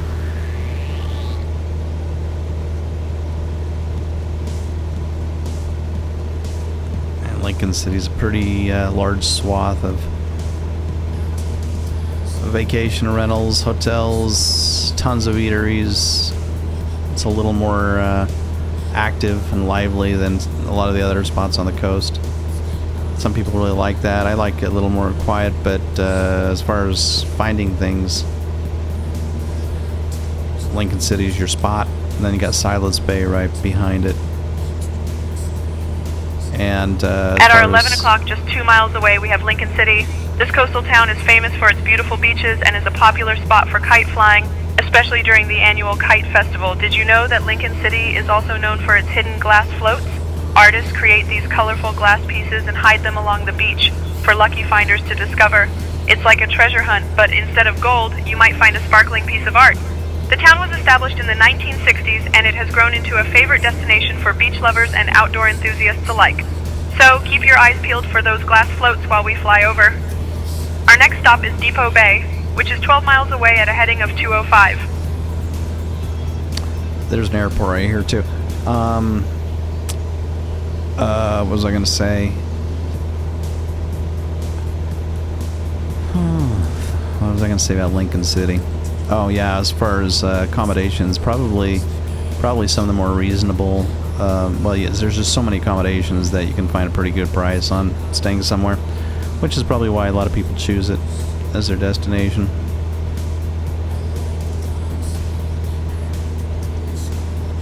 We'll try to get down to Yachats. That's about as far as we're in Cape Perpetua. I just don't think we're gonna make it all the way to the end of the trail.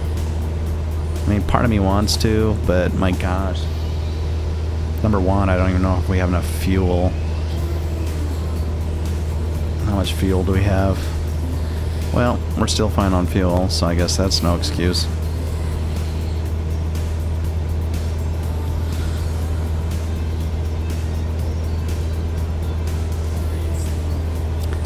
Ottercrest area, I believe.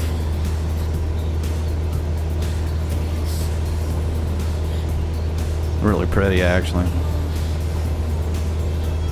I hear the resort's a little, I mean, it's probably okay, but probably swarmed with people. I don't know.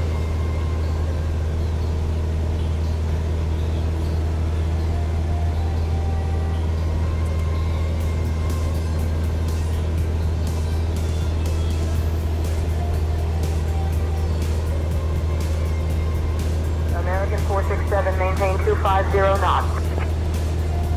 This is about where the glass blowing the older house is kind of tucked back, either here or on the other side of that. Where's that? Wherever that bridge is. Actually, I think the older house is. That might be the bridge right there, tucked back in there. I think that's it.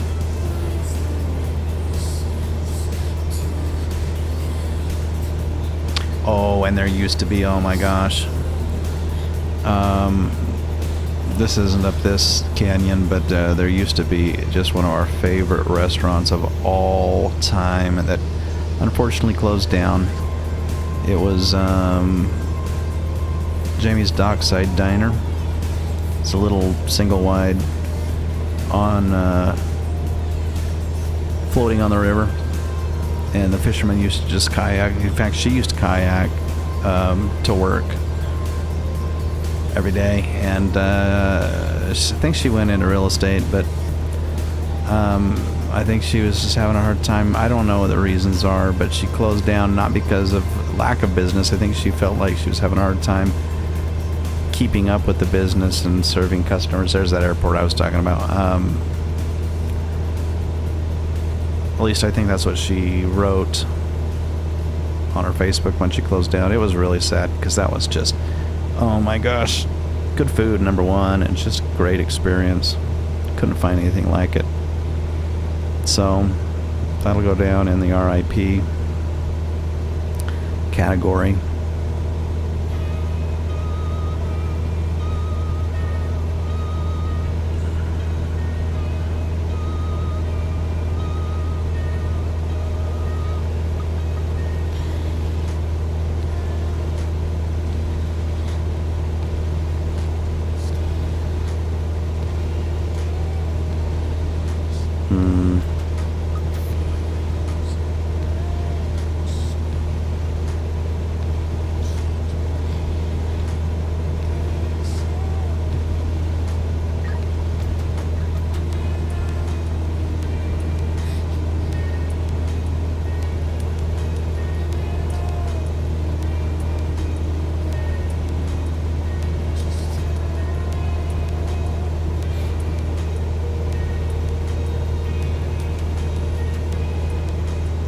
You'll only hit Depot Bay because there's a little, first of all, there's not a lot of sandy beaches in Depot Bay. It's mostly basalt rock.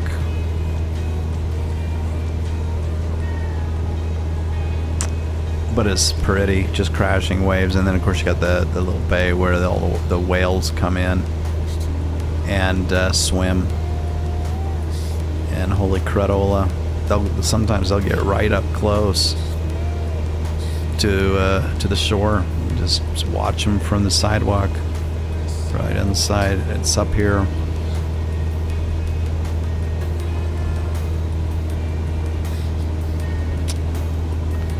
And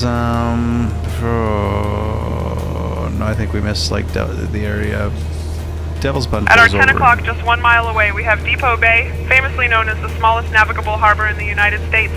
This charming town is often referred to as the whale-watching capital of the Oregon coast because of the abundant gray whales that pass by during their migration. The best part, you can often see them from the shore or even from the comfort of a cozy cafe. Legend has it that the local fishermen once had to navigate the tricky waters here, and they say that if you listen closely, you can still hear the echoes of their tales in the waves. Depot Bay is also home to the famous Depot Bay Whale Watching Center, where you can learn all about these magnificent creatures. I'm gonna try to pull in here so you can see the harbor. Keep your eyes peeled for any spouts or breaches as we fly over. Our next stop is Ottercrest State Scenic Viewpoint, which is 5 miles away at a heading of 195. Oh, Ottercrest is up this way. I got that confused with it, but man, we're gonna really need to turn in to see this harbor. It's tricky.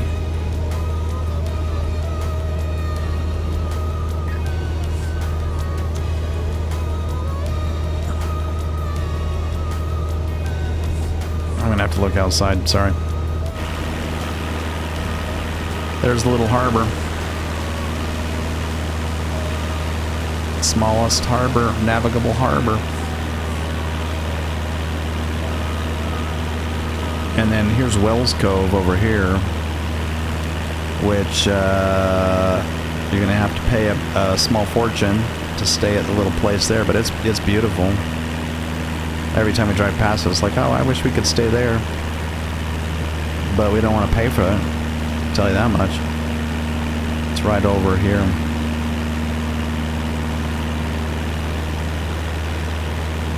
Goodness.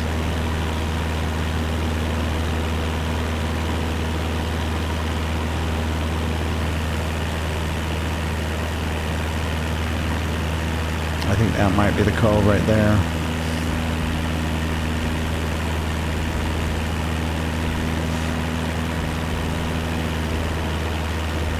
Struggling.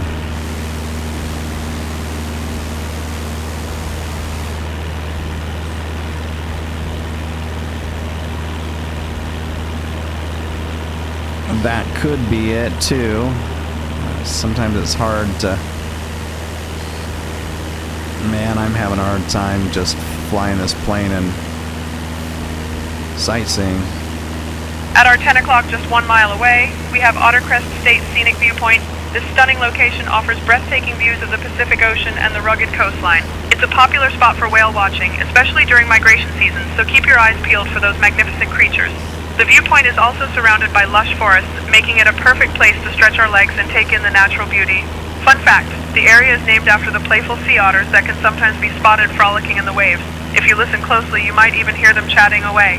Our next stop is the Yaquina Head Lighthouse, which is 6 miles away at a heading of 195. So this is the Cape Foulweather, and the Looking Glass, I think it's called Looking Glass bookstore up there. Really great views down here to the Ottercrest area, and then there's that big resort that I was talking about. But this is super pretty, prettier in person than what you're seeing.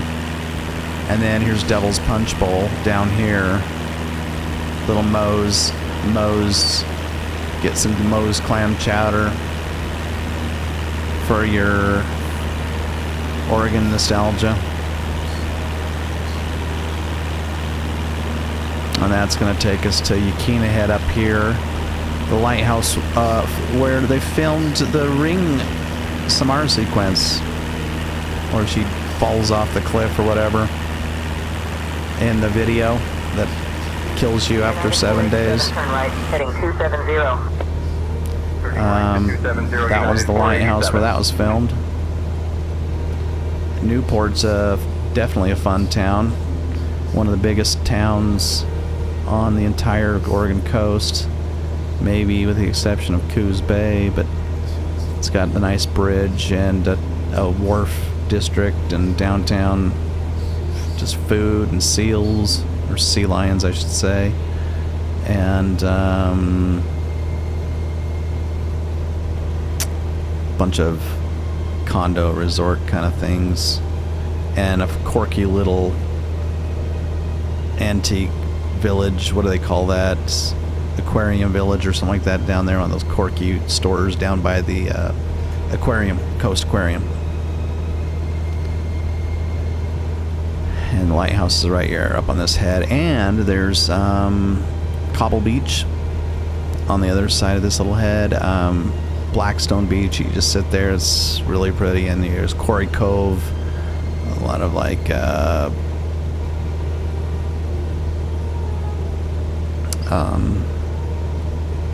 A-Gate. At our 11 o'clock, just 2 kilometers away, we have the Yaquina Head Lighthouse. This iconic lighthouse was built in 1873 and stands 93 feet tall, guiding ships safely along the treacherous Oregon coast. It's one of the most photographed lighthouses in the country, and for good reason. The views from the top are absolutely stunning, and on a clear day you can see for miles. Fun fact, the lighthouse is home to a variety of seabirds, and if you're lucky, you might spot a puffin or two. Just imagine the lighthouse keepers back in the day, braving the elements to keep the light shining bright. Our next stop is Newport, which is 10 kilometers away at a heading of 200. Fun fact is she's got a lot of fun facts about seabirds. A little bit of repeat there, but look, AI's in its infancy, right? She's doing the best she can. There's the parking, and what's a little disappointing is I just don't see that they've built out any of these lighthouses. Like, there's just not a single one of them that I'm seeing. That's where they're at. There's 2 actually lighthouses. There's Yaquina Head and Yaquina Head and Yaquina Bay Lighthouse. I think the Bay Lighthouse is closer up here by the bridge. Here, let's come over here.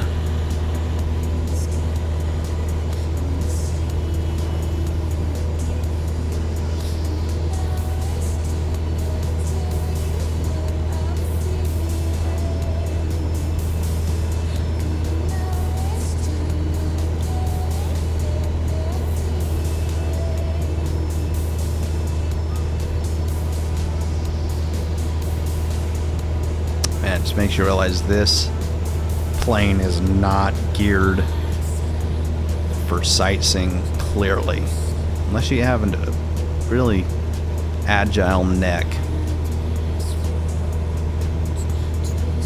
Over here is going to be the big bridge, and the what river is this?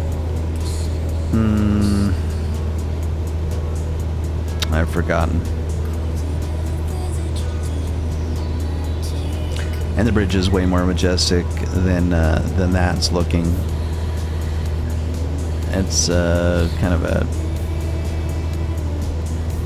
I don't know, it's Art Deco or something. I don't know.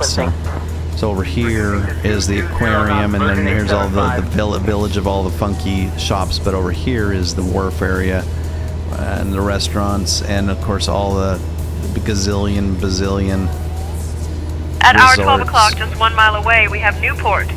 This coastal town is famous for its picturesque harbor and the historic Yaquina Bay Lighthouse, which was built in 1871. Right the lighthouse stands 93 feet tall and is a popular spot for photography, especially with its backdrop of the stunning Pacific Ocean. Newport is also known for its vibrant marine life, and if you're lucky, you might spot some sea lions lounging on the docks or even a whale spouting in the distance. Yep. Legend has it that the lighthouse keeper once had a pet seal that would follow him around, making for quite the sight.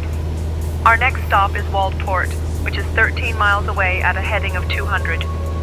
Right here is a nice little Thai, very, very nice Thai restaurant. And then I got Moe's over here and a bunch of, it's just a fun little wharf district.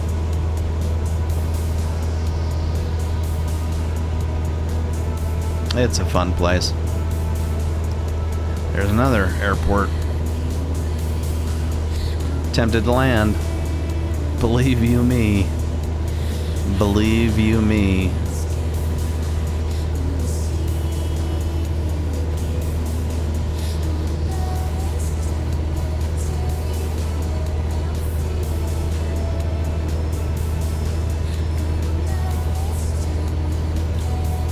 Waldport straight ahead, another bridge across the bay.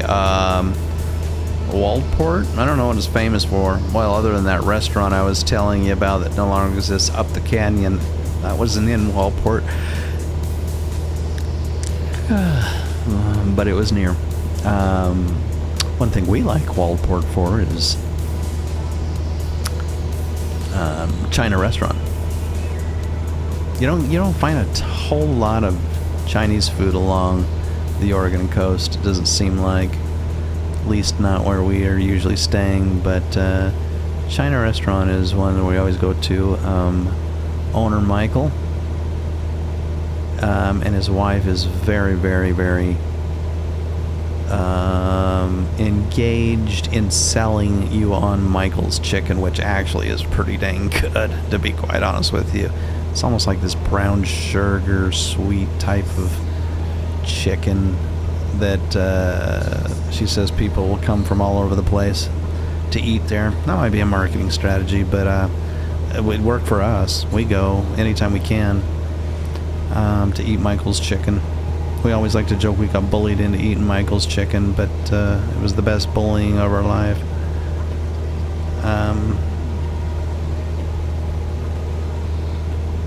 And then here's going to be like Seal Rock and that there's a little shop there that had a sign with a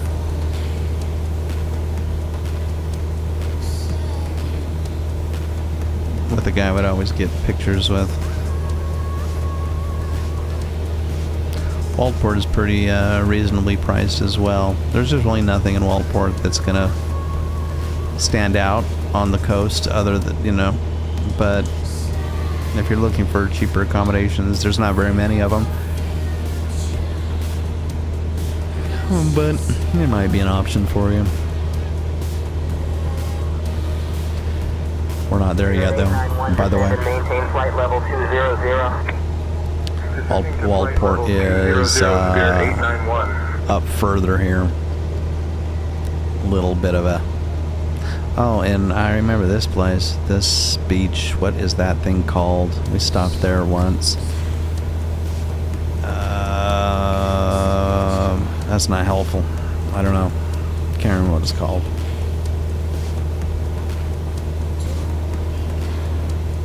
Is this Seal Rock up here? This might be Seal Rock up here. We really haven't spent hardly any time. We've driven past it a gazillion times when we stay in Yachats, going back and forth between Newport and whatever, but it's about a 45-minute drive between Yachats and Newport. And then of course you got Cape Perpetua up here on the very far end of this, which has to be another one of our top 2 favorite places, top 3 possibly, but probably top 2 on the entire coast. It's just ridiculous. I think this is Seal Rock, I believe. Don't quote me on that.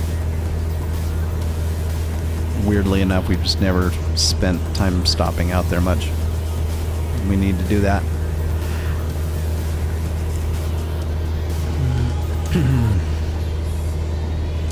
The bay up here is Waldport.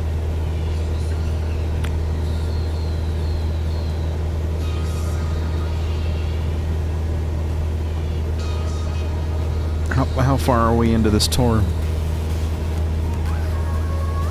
2 hours and 14 minutes.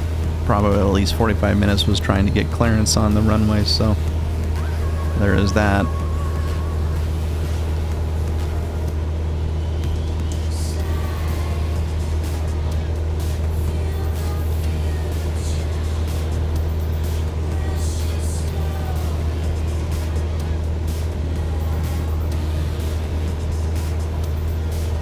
Nice place to, is it? This might be Beverly Beach. I think this might be Beverly Beach here, which is a really nice beach, if so. At our 11 o'clock, just 2 miles away, we have Waldport. This charming little town is nestled along the Alsea River and is known for its beautiful beaches and stunning coastal views. Waldport is a great spot for crabbing and clamming, so if you see anyone out there with nets, they might just be after dinner. The town was originally established in the late 1800s and has a rich maritime history. One fun fact is that Walport was once a bustling logging community, and you can still see remnants of that history in the surrounding area. Just imagine the sounds of saws and the smell of fresh-cut timber wafting through the air. Our next stop is Cape Perpetua, which is 12 miles away at a heading of 195. And there's your bridge. I'll see a resort right over here. Michael's Chicken, about right there. Important. And then up that river, I'll see a river. Tucked up in one of those canyons is where the old Jamie's Dockside Diner was. Maybe one day it'll return.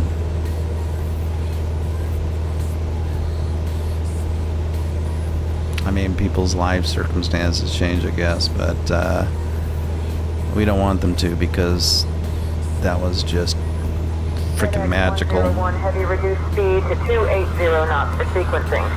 Freaking magical. 280 knots, FedEx 101. And that bridge has like an arch to it too, like, so none of these bridges are represented properly, but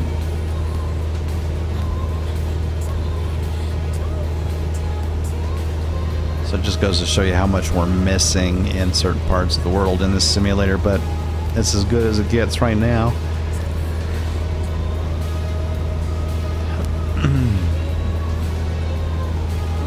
Fantastic area of coastline here, and you can couple little hotels.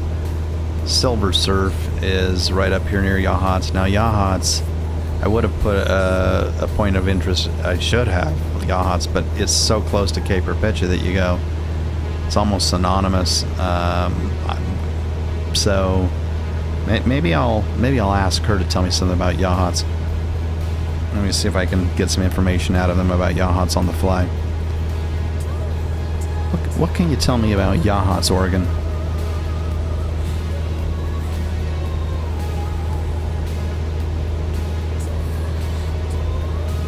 Yachats, Oregon is a small unincorporated community located along the Oregon coast, known for its scenic views and proximity to natural landmarks. It's not a major tourist destination, but it offers a peaceful retreat for those looking to enjoy the beauty of the Oregon coastline. I mean, I beg to differ in some ways, because this is roughly about where the Silver Surf is. Maybe closer to up here, actually. Somewhere along here. One of our favorite little hotels. Kind of a boutique hotel. They had a little bistro. I don't know if they kept it open. Little scones in the morning that you go and eat. I would like to stay there again. I just love the Silver Surf. But anyways, they say Yachats isn't a tourist destination. It's not large. It is a small village, but it is one of those gems that tourists do want to visit. So it's not like a Cannon Beach, or it's not, like I say, I guess it's accurate to say it's not a huge tourist destination, but it is a bit touristy still, slightly more charming village touristy, not like big campy touristy, but it draws people because of its beauty on this little bay here, and it's just, my goodness, it's great, seriously great. Silver Surf's probably more like right here, because this is the Overlook and the Fireside Motels. So I'm guessing Silver Surf's roughly-ish in this area. And by the way, the drive up the canyon into the mountains, that's amazing too. Beautiful from up there. And you feel like you're away, like you wouldn't even know it. You're up in the mountains, and then you just drive right down, and you're by the coast again. It's awesome. And then they have the 308 trail or 301 trail, and it comes along the coastline. At our 11 o'clock, just 3 miles away, we have Cape Perpetua. This stunning area features towering cliffs, lush forests, and fascinating tidal pools. It's a great spot for exploring marine life, and if you're lucky, you might even spot some sea stars or anemones clinging to the rocks. The views from the cliffs are absolutely breathtaking, and it's a popular place for hikers to take in the scenery. Fun fact, the area was named after the Cape Perpetua, which was named by Captain James Cook in 1778. He was quite the explorer, but I bet he never imagined people would be flying over it one day. Our next stop is the Sea Lion Caves, which is 15 miles away at a heading of 195. So tons of great, here's town right here, by the way, Yaw Hudson. Tons of great tide pooling, like down this area, swimming down here. This is just a really, really great town to stay in. One of my favorites. One of my favorites. You got Neptune's right here. Tons of tide pooling along here. And then as you get elevation on the road, it starts to get real pretty real fast. This drive is amongst the best on the entire Oregon coastline. And there's a great viewing. I don't want to run into the mountain, but a very, very great viewing spot. Make sure I clear this. It's right back there on top, looking down, I believe.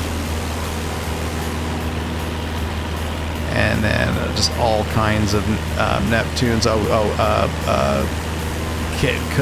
Cook's. Oh shoot, Captain Cook.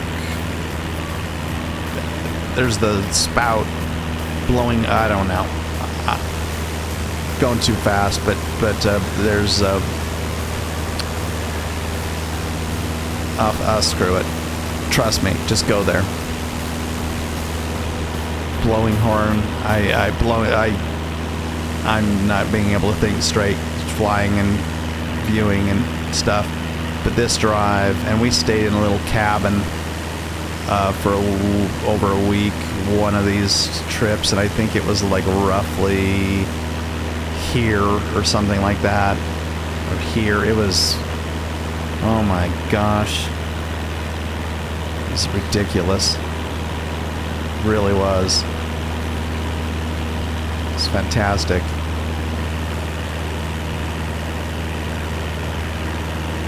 This whole area is insane. Strawberry Point, I believe.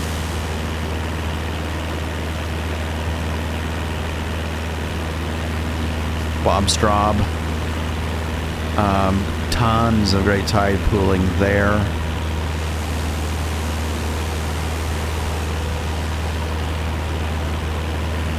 Yeah. Actually, I think our cabin was more like maybe roughly around here-ish. I think. Little rope that you climb down onto the cliff. Could be there, could be up here, I don't know. Probably up here. Probably up here.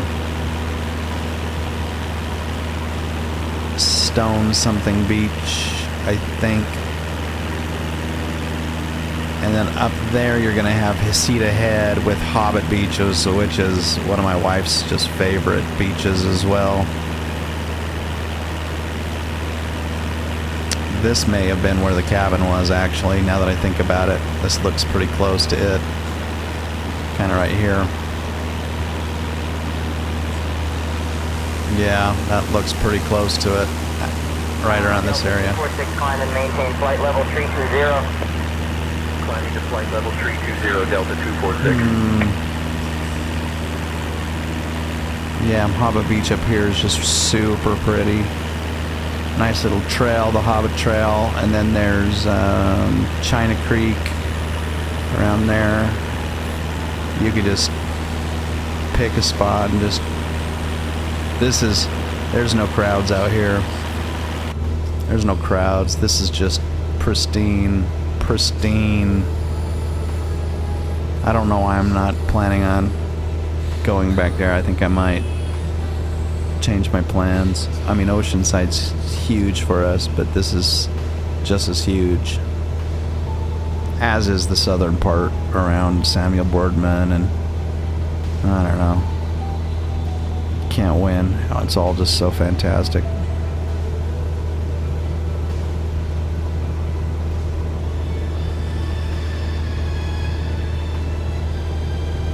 Hava Beach right here.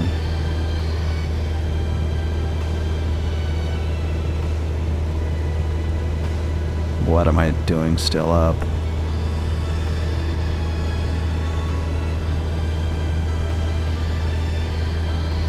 This is called daydreaming to the extreme. I am kind of passionate about this coastline though. I mean, there's a lot of beautiful places in the world, but I don't think anything for me tops it. And that's coming on the heels of an Italy trip last year. I mean, don't get me wrong, that was fabulous, but for me, this is it.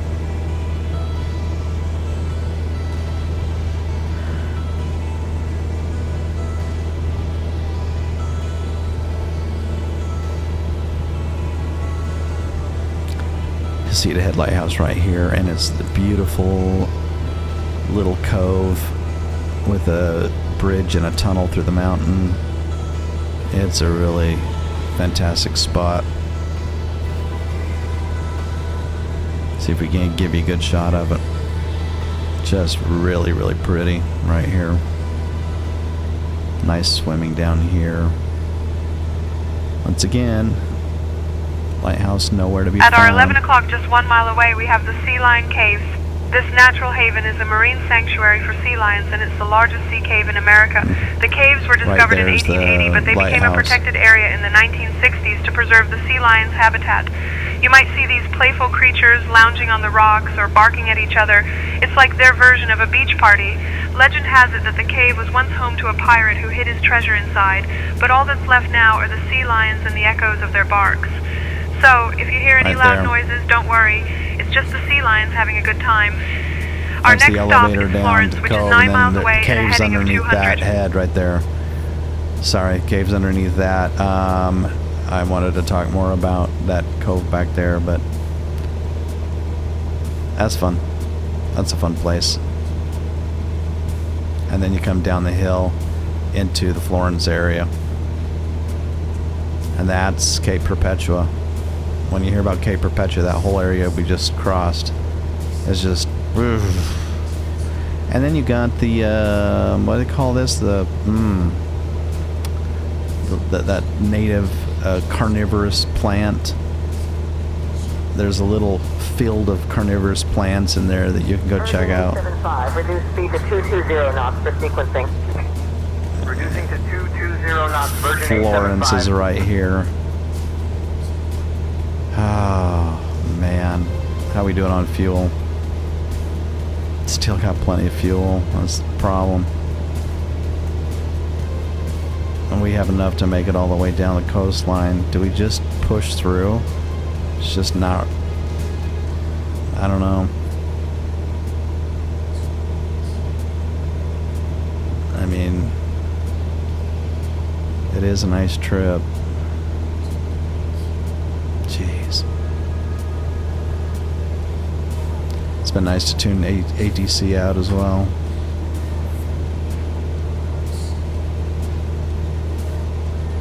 Let me see if she knows what that is. Do you know the name of the little park near here with the carnivorous plants?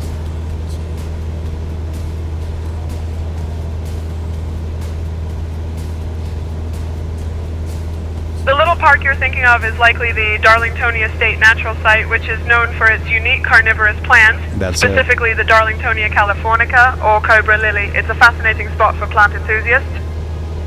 That's it. Man, she's smart.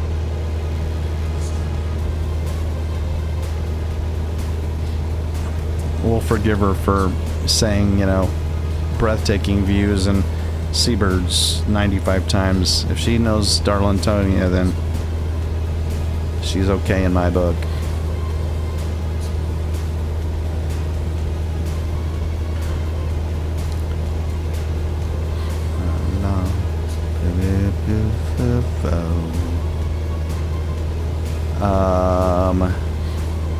Okay, I'm a little confused. At our 11 o'clock, just 2 miles away, we have Florence. This charming coastal town is known for its beautiful scenery and outdoor activities.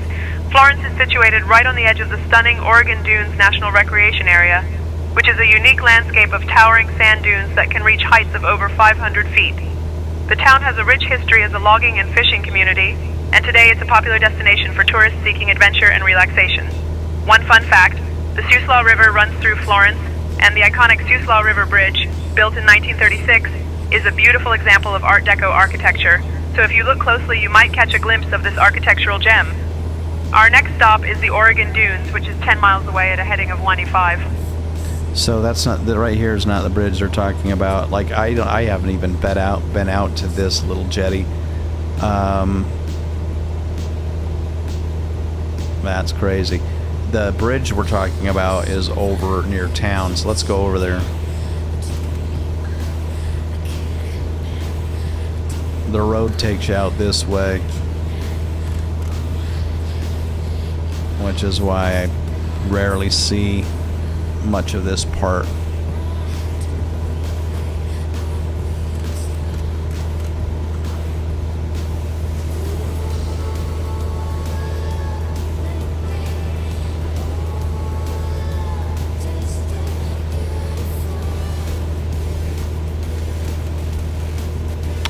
Old Town. By the way, Abby's Pizza is great too. Little chain that you'll find along the coast. And Old Town Florence is one of my kids' favorites to shop and find souvenirs, and it's just a classic. It's a classic for them. Traffic is 50555 Sierra Mike. We'll fly right over top of the bridge in Old Town. Or historic. I don't know if it's called Old Town or historic town.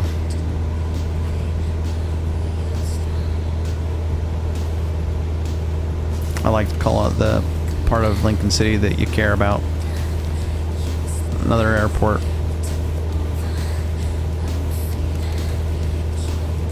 Right down here.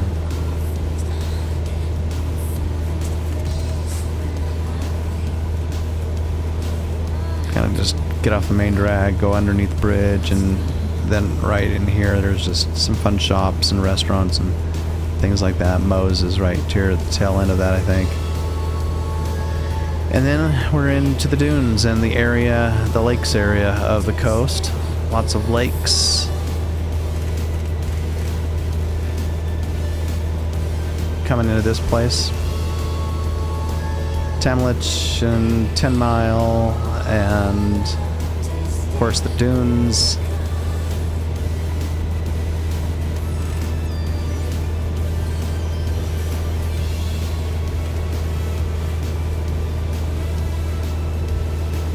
I better get a little more elevation. Seems like we're dropping again. Let's go up to 1,000 feet.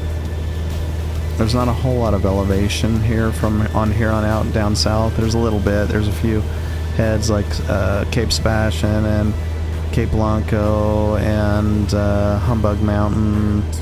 A few things, but it's definitely flatter from here on out. To the, you know, right up to the coastline, I should say. But tons of these lakes.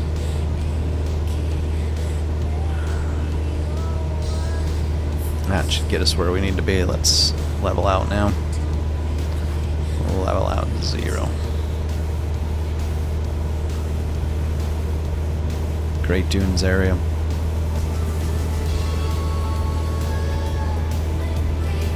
Yeah, I guess we're gonna go the distance. I think this one's Tantalus Lake, I believe. And then 10 miles a little At our further. 11 o'clock, just 2 miles away, we have the Oregon Dunes National Recreation Area.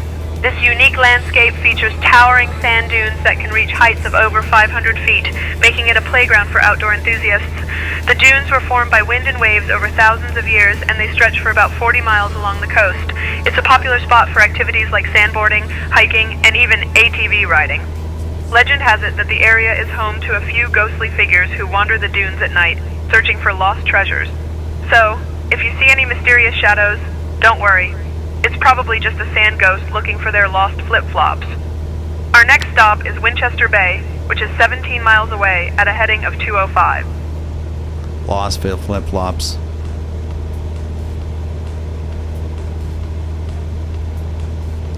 Lots of legends. So you can tell there's the consistent pattern of her tour guiding. Fun facts, legends,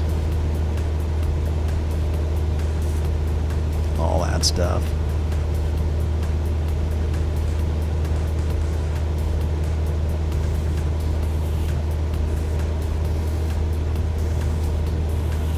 And then Frontier 887 report altitude passing.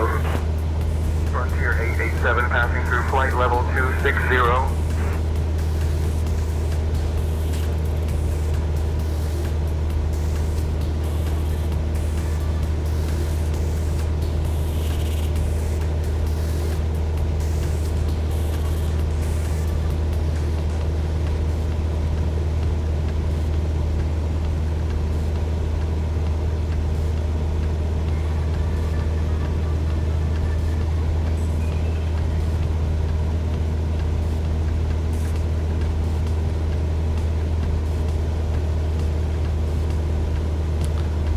My wife had some friends, or maybe it was my wife's sister who had some friends who actually moved out to a little property on one of these lakes.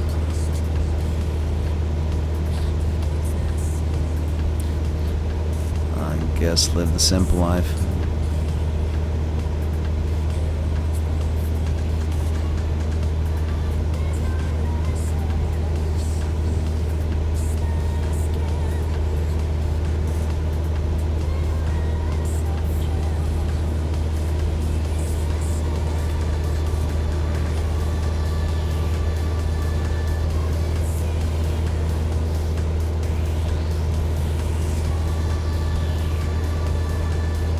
I think this is 10 Mile Lake up here. Maybe not.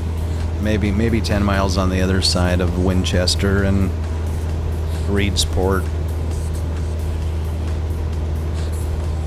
I don't recall.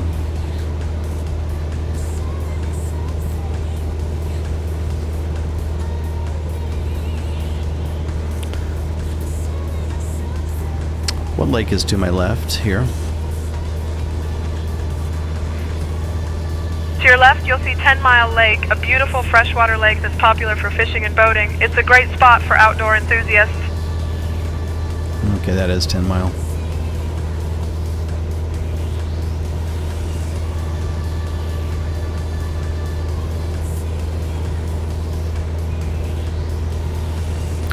I gotta tell you, this Say Intentions is really cool. For the longest time, I've just kind of ignored it. I think it's because I think just recently the voices got better. It seems like, you know, initially like the voices were really robotic. I could be wrong, but I thought I had read that, and now they're catching up with like all the AI voices.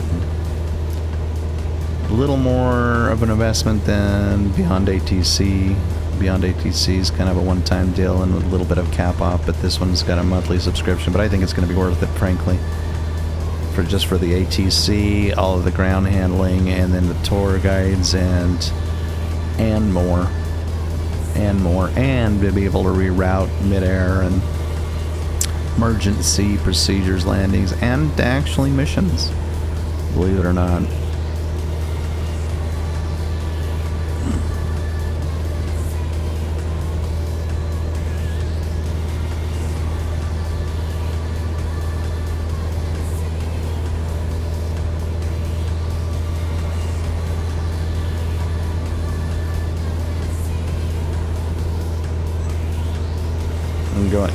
Oh, this is the last song of our Super Nature Extended. Let's see if we can move over. Hawaiian 645 climb and maintain flight I level want to 380. move over to level 380, Hawaiian 645. I want to move over to whatchamacallit.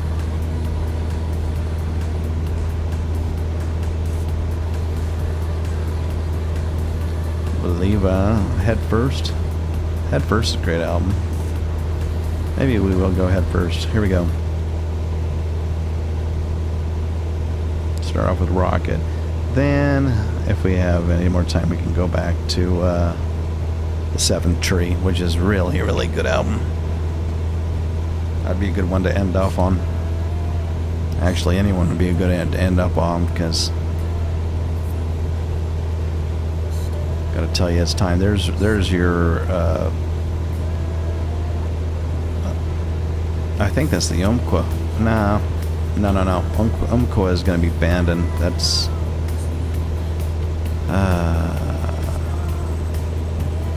I'll just stop talking.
At our 11 o'clock, just 2 miles away, we have Winchester Bay. This charming little coastal community is known for its picturesque harbor and is a popular spot for fishing and crabbing.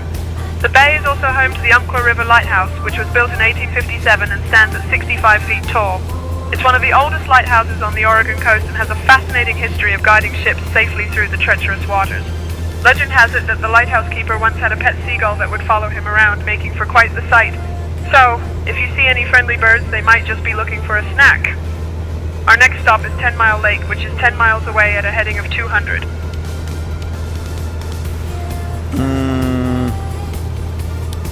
Okay, I'm a little confused. Number one, maybe that's Umpqua. If that's Umpqua, then what is the river where Bandon?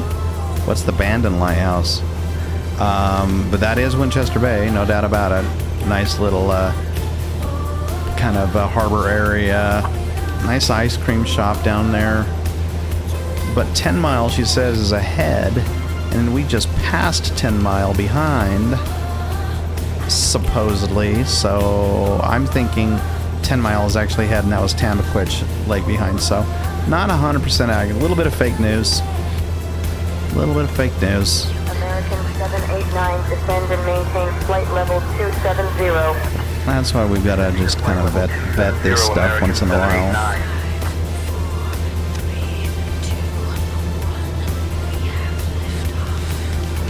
So I think what we're going to have is we're going to have 10 Mile ahead, and then we're going to have Coos Bay, where they have the annual sock throwing festival in the Egyptian theater every Christmas time.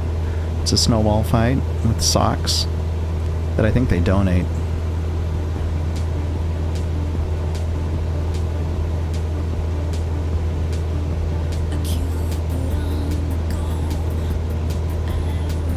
More dunes.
We'll probably have to cut in to get a little bit better shot of 10 Mile Lake.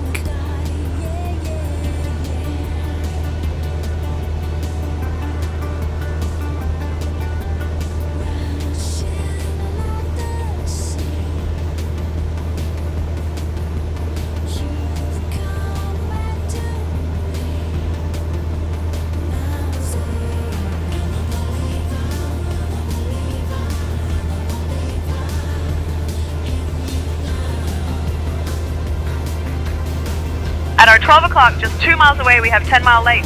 This beautiful freshwater lake is a popular spot for fishing, boating, and enjoying the great outdoors. It's known for its stunning scenery and is surrounded by lush forests, making it a perfect getaway for nature lovers. The lake is actually made up of 2 connected bodies of water, which is how it got its name. Fun fact, the lake is home to a variety of fish species, including trout and bass. So if you're into fishing, this is the place to be. Just imagine casting a line and waiting for that big catch. Our next stop is Coos Bay, which is 13 miles away at a heading of 210.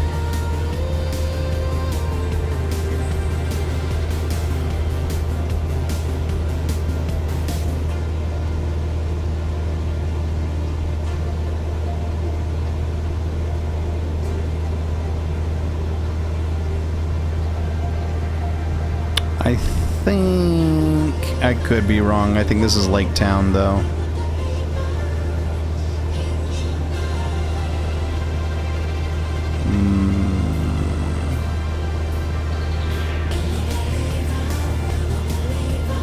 Now you can see why we're talking 10 Mile Lake, right?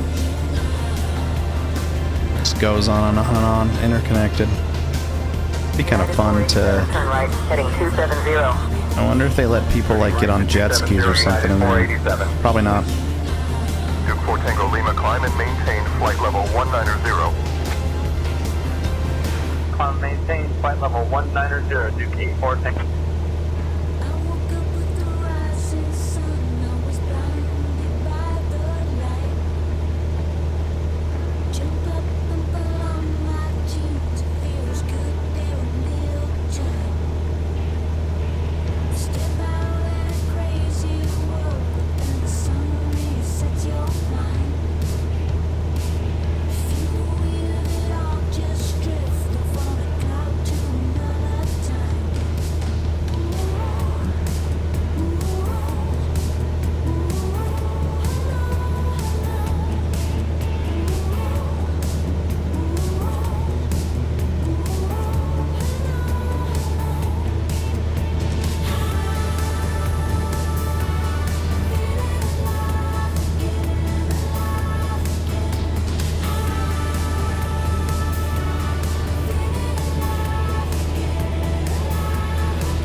North Bend area. North Bend, right down below, and then Coos Bay beyond. Probably the biggest city on the entire Oregon coast. Probably not probably, definitely. American 789, descend and maintain flight level 270. Descending to flight level 270, American 789. Duke 84 Tango Lima, Seattle Center, good evening. North Bend altimeter 3003. Seattle Center, any idea when you're going to climb this up to a higher? Duke 4 Tango Lima, expect higher altitude in 2 minutes.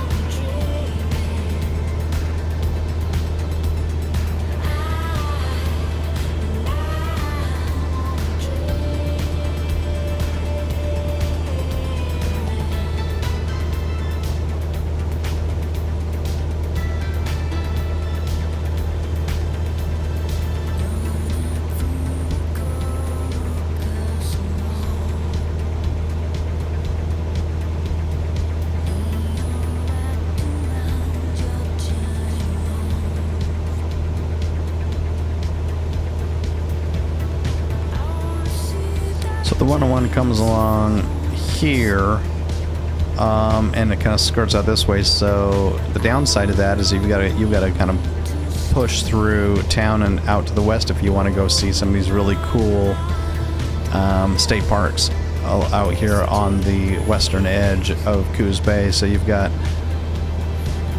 Sunset Bay, Shore Acres. And at our 11 o'clock, just 3 miles away, we have Coos Bay. This bustling harbor town is known for its rich maritime history and is one of the largest natural harbors on the U.S. West Coast. Coos Bay was once a thriving center for the lumber industry, and you can still see remnants of that history in the area. The bay is a great spot for crabbing and fishing, so if you see any boats out there, they might just be after dinner. Fun fact, the Coos Bay Bridge, which connects the town to North Bend, was completed in 1936 and is a beautiful example of Art Deco architecture. Just imagine the engineers back then trying to figure out how to build such a magnificent structure without modern technology. Our next stop is Sunset Bay State Park, which is 9 miles away at a heading of 240. Alright, we're going to have to go to 240.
There's a little lighthouse out here. It's incredibly difficult to get a good shot of it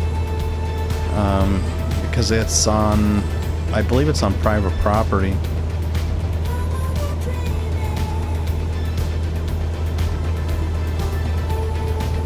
Or at least there's private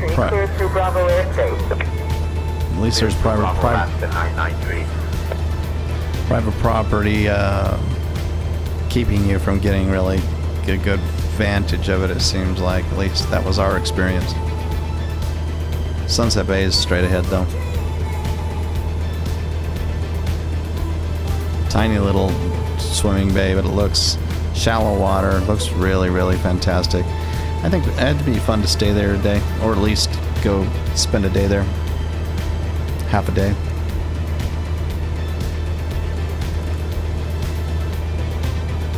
Whoops. That's the one I want to be tweaking.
At our 10 o'clock, just 1 mile away, we have Sunset Bay State Park.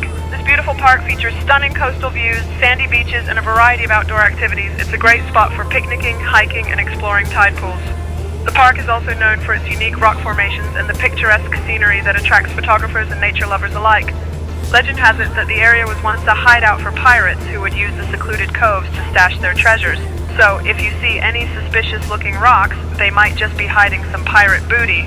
Our next stop is Bandon, which is 16 miles away at a heading of 205. Here's Sunset Bay right there.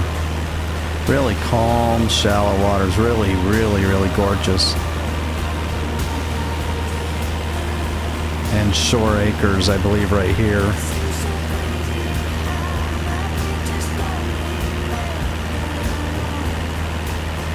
And then Cape Arago.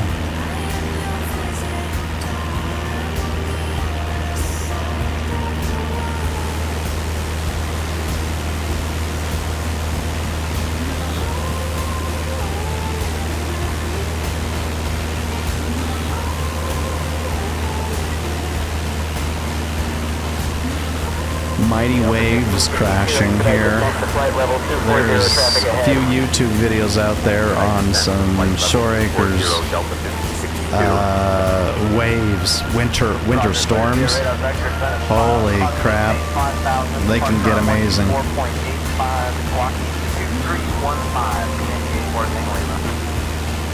Comanche 4 Tango Lima, climb and maintain 6,000.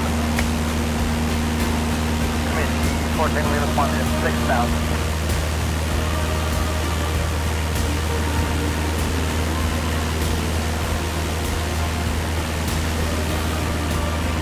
Cape Arago, I believe, right here.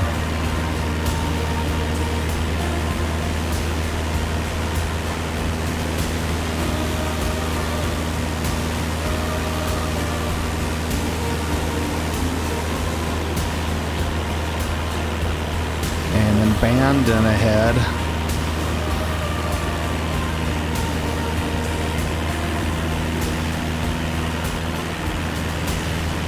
Face Rock State Park is really, really neat.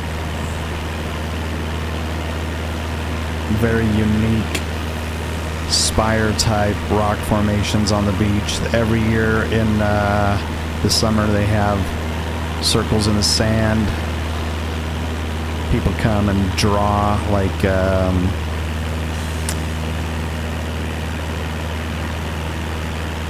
designer paisley type mazes that you can walk through.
250 knots.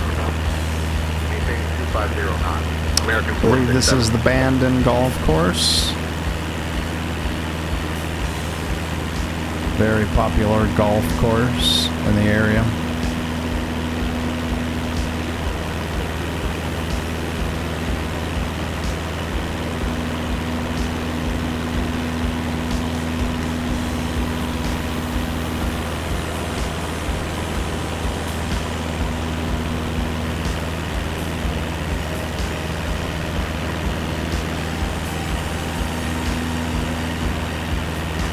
We may be just about ready to find out the name of this river and the lighthouse. I was thinking Umpqua, but it looks like Umpqua was back with Winchester and Reedsport, so we'll see if she addresses that in our next tour stop in Bandon. Straight ahead.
At our 11 o'clock, just 2 miles away, we have Bandon. This coastal town is famous for its stunning beaches and unique rock formations, including the iconic face rock, which looks like a face peering out of the ocean. Legend has it that the rock is the face of a Native American princess who was turned to stone by a vengeful spirit. Bandon is also known for its art scene, with local galleries showcasing beautiful coastal-themed work, so if you see any artists down there, they might just be capturing the magic of this place. Our next stop is Cape Blanco, which is 23 miles away at a heading of 215. So she didn't mention it, we'll just ask her. Hey, can you tell me what river is right below us?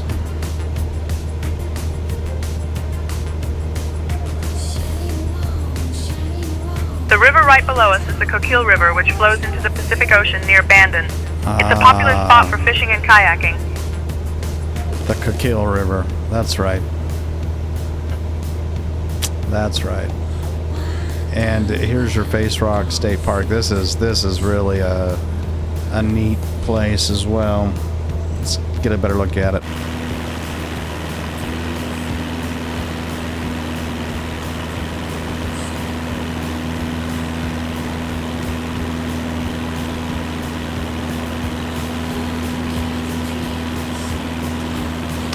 So this is the historic Old Town. This is the Old Town in Bandon. Lots of fun places to go see there. Restaurants here. And then Face Rock is over here. Just a really, really pretty beach along here. Very pretty.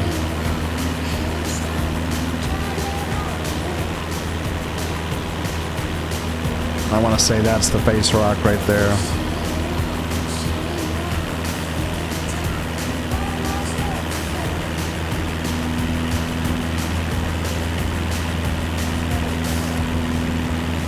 Then Cape Blanco all the way to that point. And then we're in the home stretch. After Cape Blanco, Port Orford, then we're in the home stretch towards the tail end of our adventures in Oregon. So we're gonna make it.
see Humbug Mountain just peeking up over the very back end over here. If you can see my mouse, Humbug Mountain. Port Orford's going to be like right around here on the other side. So.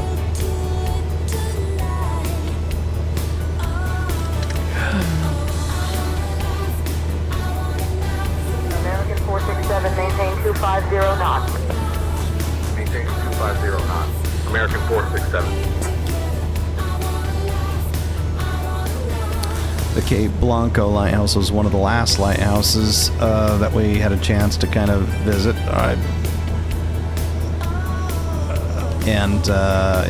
It's a nice one.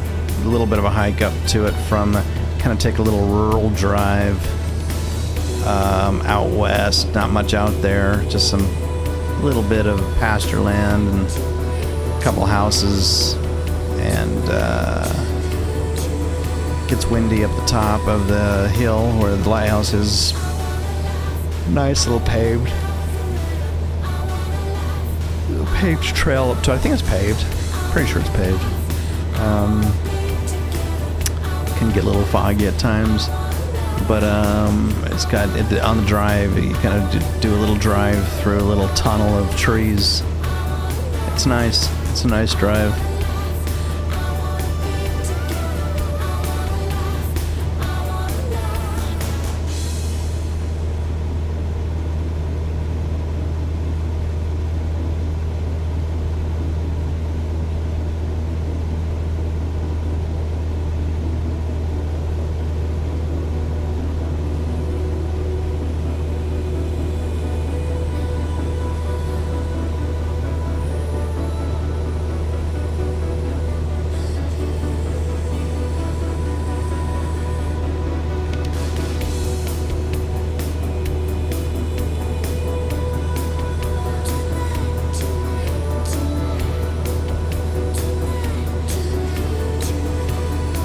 We've done this entire trip at about 100 knots. So it's been low and slow for sure. But I guess it's worth the journey.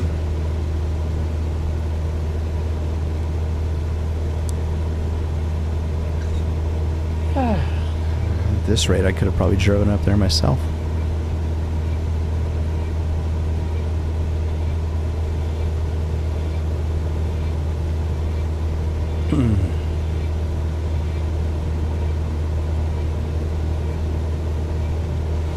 Now after all of this, we'll see if we can actually land the plane without incident. Wouldn't that be a tragedy?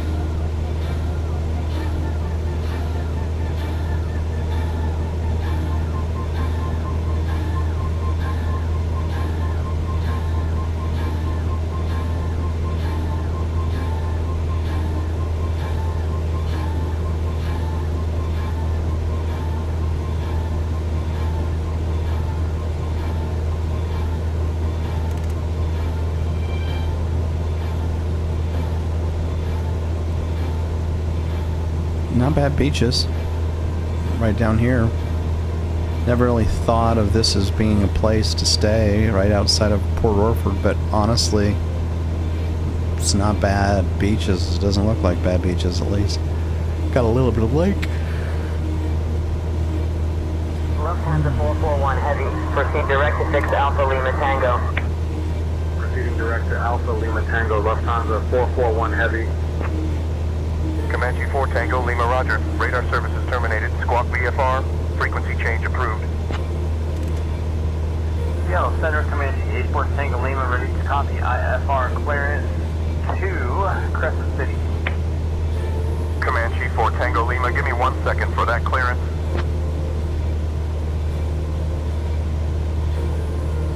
Hopefully he gets his clearance. I certainly never got mine.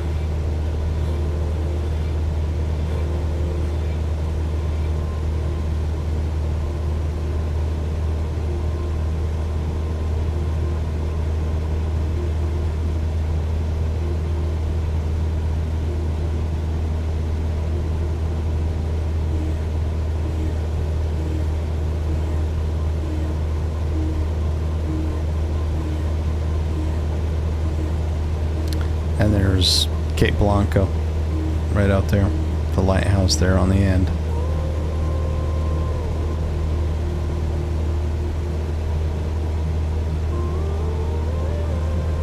At our 10 o'clock, just 4 miles away, we have Cape Blanco.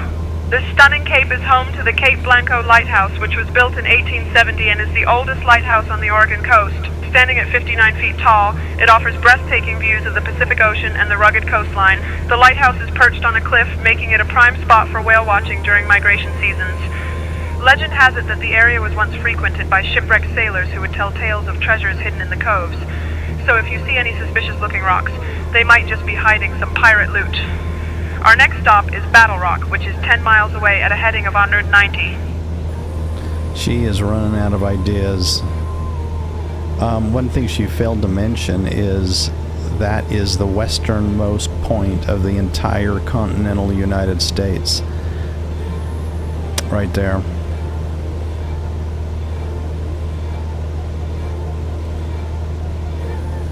And that wasn't necessarily at our 10 o'clock either, but it's probably where I put the point of interest. It's right here. Lighthouse might actually be represented. That would be a first so far.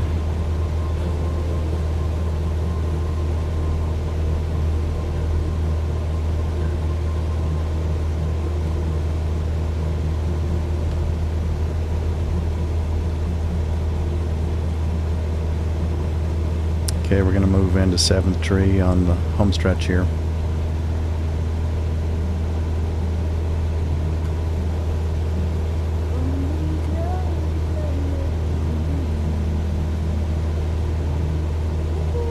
And Port Orford right over here with Battle Rock. I don't think I set up a dedicated point of interest for Port Orford. Probably should have. Maybe I did. Maybe I did. I don't know. I did Humbug Mountain, I think.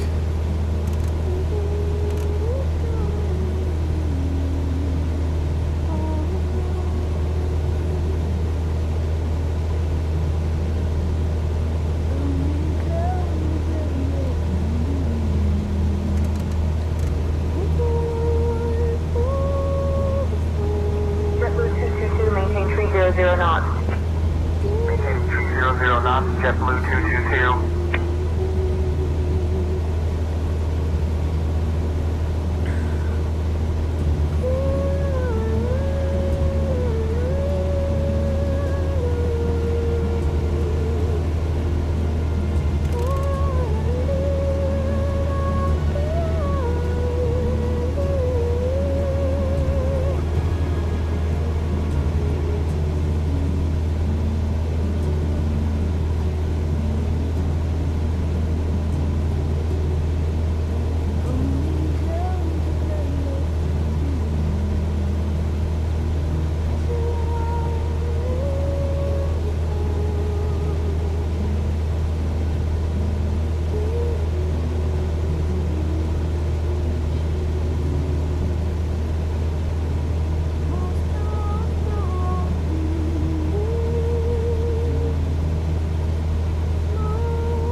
We'll see how well they got Battle Rock represented out here.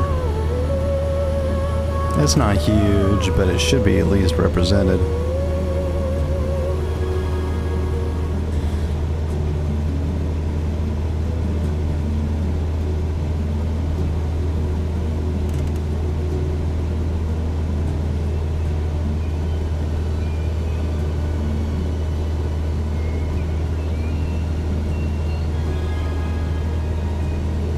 Yeah, that looks like they got something.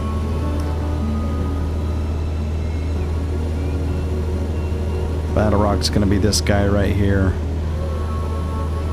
Right on the side of the, At our 12 o'clock, just 1 mile away, we have Battle Rock. This iconic rock formation is steeped in history and is known for its role in the 1851 Battle of Battle Rock, where local Native Americans and settlers had a confrontation. The rock itself is a striking landmark that rises dramatically from the ocean, and it's a favorite spot for photographers and nature lovers alike.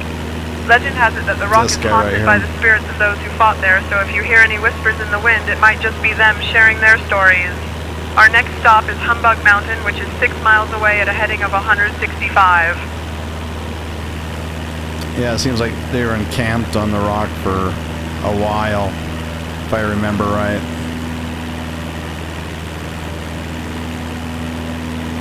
And there's our big Humbug Mountain.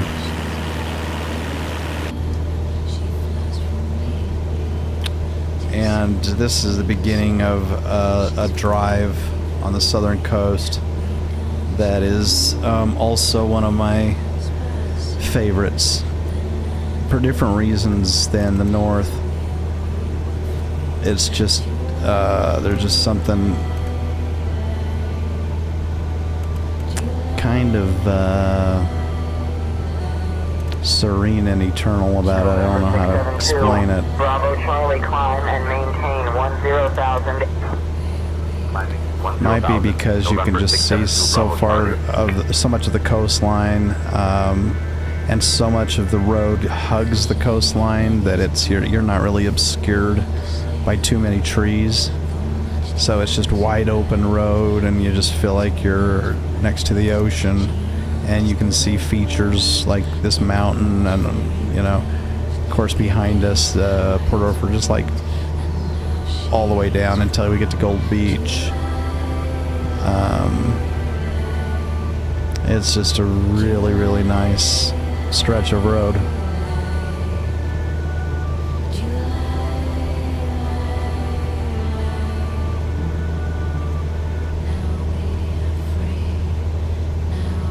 And the 101's going to bend around Humbug this way and go around the back side of it.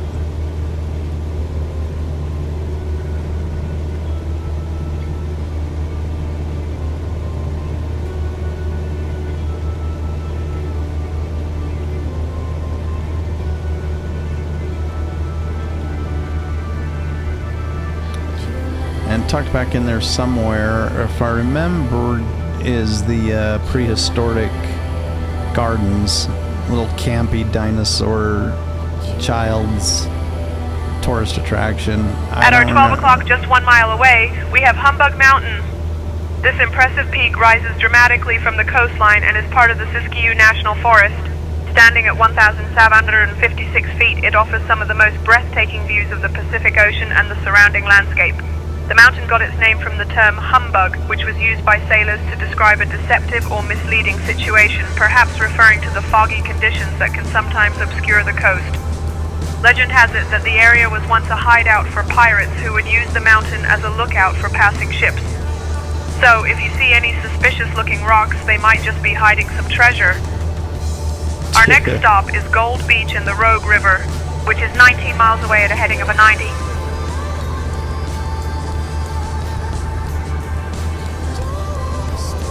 And I think there's like Three Sister Rock. It's either over here or up here.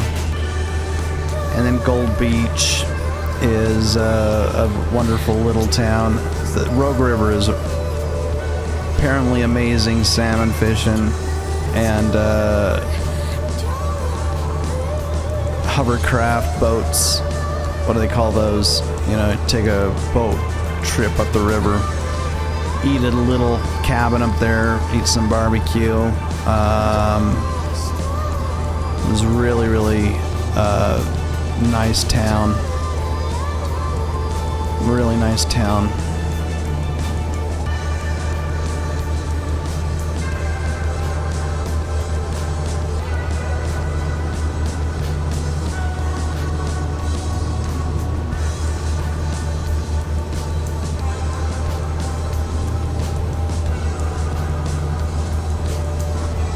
As you can see, the drive along here is just nice.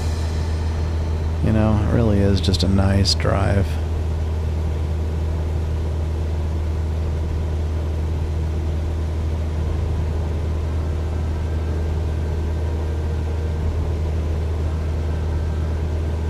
I think this is Three Sister Rock, or that one. American 789, descend and maintain flight level 270. Descending to flight level 270, American 789.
Gold Beach and Brookings are going to be our last cities on the southern coast that have any significance.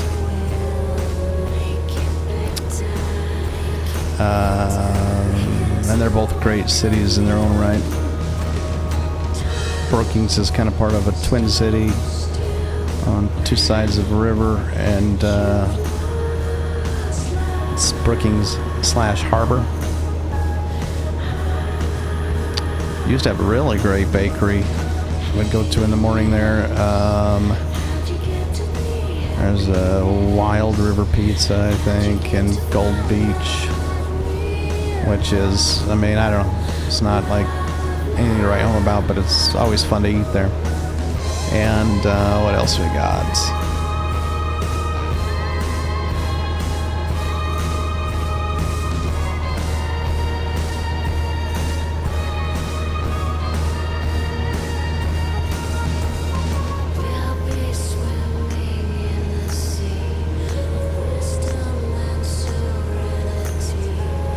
Gold Beach is going to be just up on the other side of this bulge.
27. Climbing to 6,000, Comanche 84 Tango Lima. Roger, expecting the ILS runway 12 approach, Comanche 84 Tango Lima. Comanche 4 Tango Lima, turn right, heading 175. There's a nice little coast side airport in Gold Beach as well.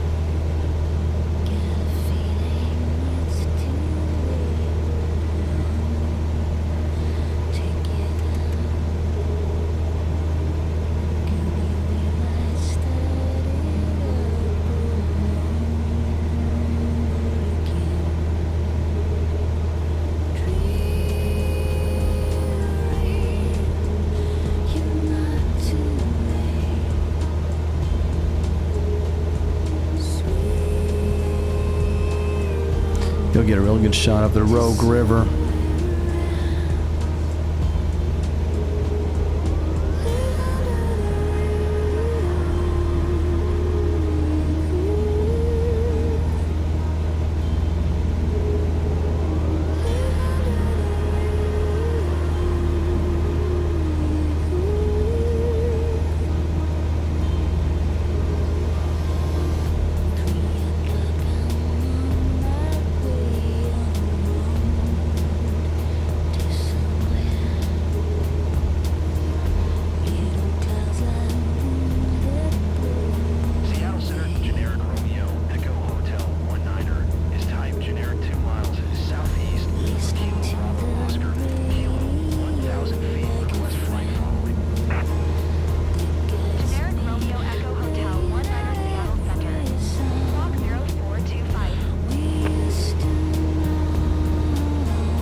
At our 11 o'clock, just 4 miles away, we have Gold Beach and the Rogue River. This area is known for its stunning natural beauty, where the river meets the ocean. The Rogue River is famous for its whitewater rafting and fishing, especially for salmon and steelhead. Fun fact, the river was named by Captain William H. Ashley in 1825, who was quite the adventurer. He and his crew were navigating the river when they encountered some rather rogue conditions, which led to the name. So if you see any boats out there, they might just be trying to tame the wild waters. Our next stop is the Samuel Boardman State Scenic Corridor, which is 17 miles away at a heading of 185.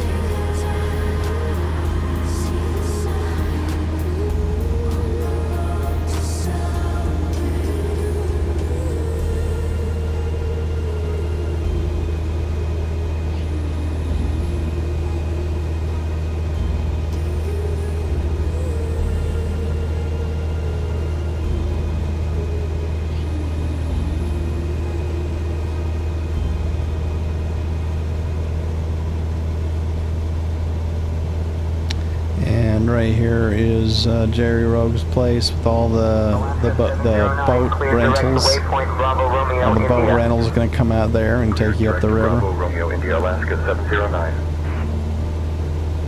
We can get a shot of it this way.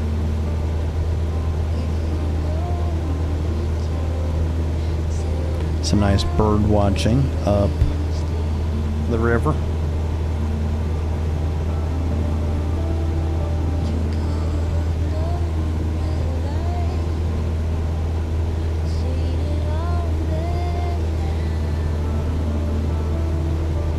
The white water gets up higher.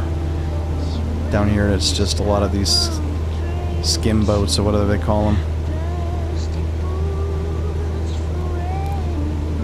Ton of vacation rentals and nice little places to stay. Still a pretty quiet town. At the end of the day, it's still pretty quiet, but a fair amount of options.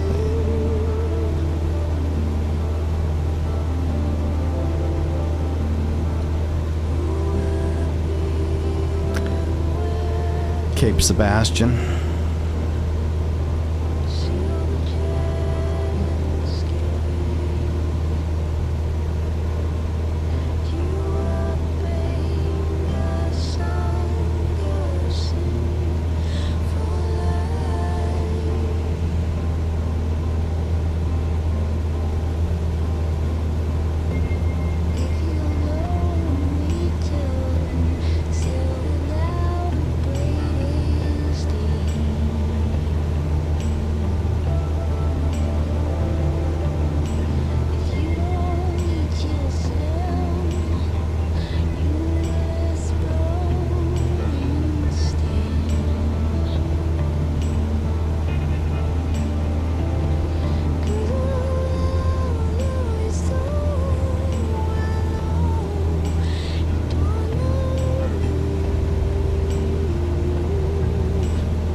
Okay, now we're in the 11th hour, last quarter of the hour.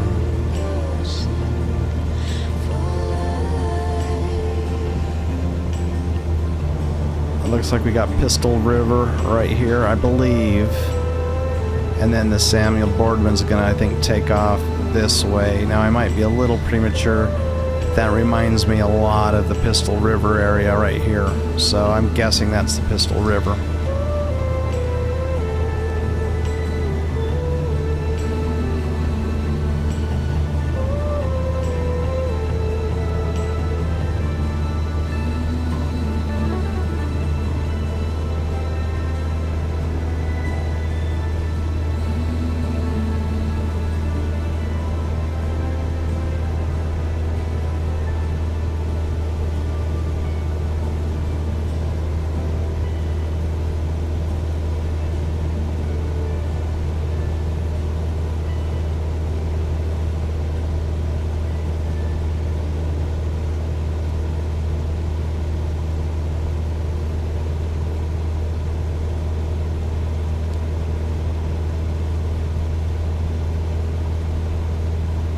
JetBlue 617, cross team and at or above 10,000. Cross team on at or above 10,000. JetBlue 617. Comanche 4 Tango Lima, proceed direct live POG.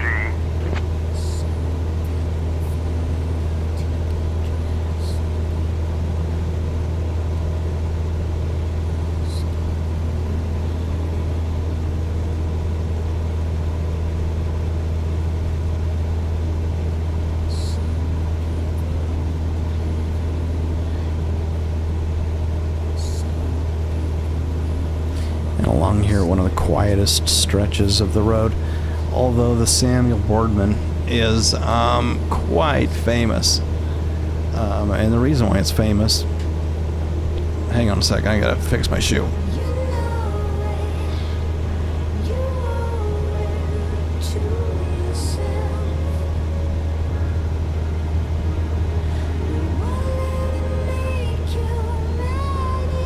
It's driving me crazy.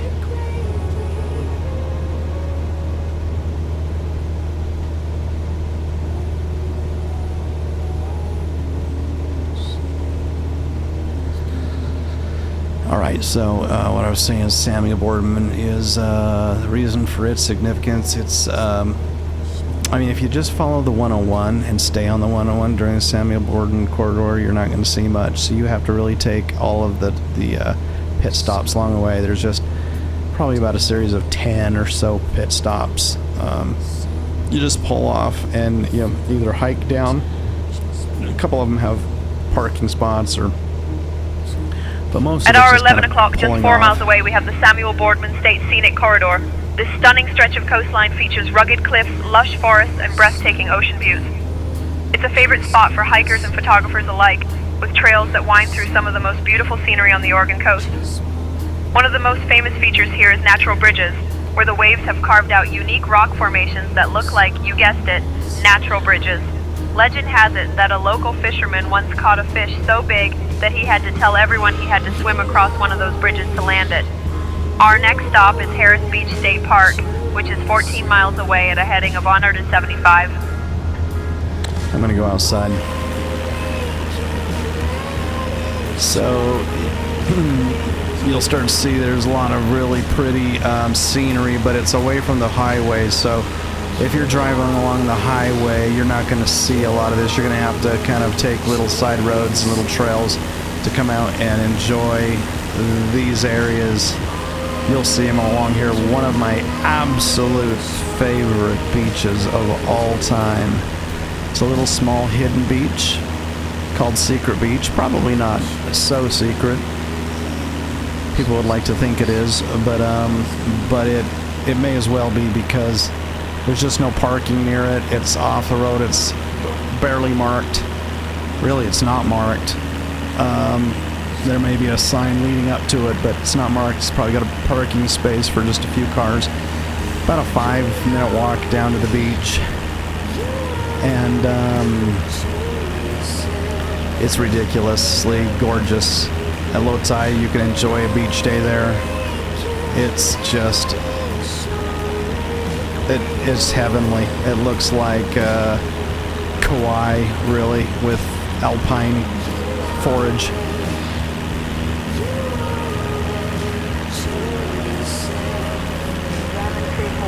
Alpha Bravo traffic 10 o'clock 4 miles level. See, like this stuff. 500. Looking for traffic, Diamond Tree 4, Alpha Bravo. I don't want to attempt to guess which stop is which. This is maybe Natural Bridges. It looks kind of like Natural Bridges right here, where there would be kind of a tunnel underneath there. I'm not 100% sure, but that looks potentially like it. Which means Secret Beach isn't far away. This is probably Secret Beach right here. Pretty good potential option for it, or right here. That's probably not Secret Beach, because Secret Beach isn't cleared off. But just look how friggin' pretty all that is. Secret Beach is probably this guy right here. I'm thinking maybe.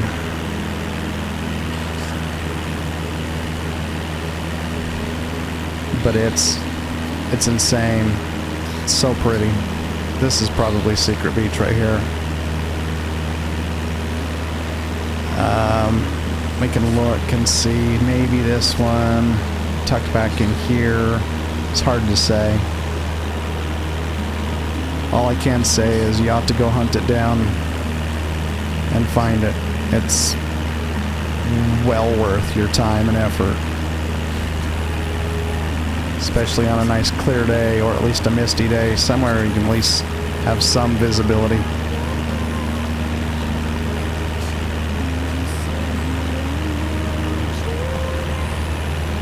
Yeah, it's just really, really incredible out here on this corridor. It seriously is.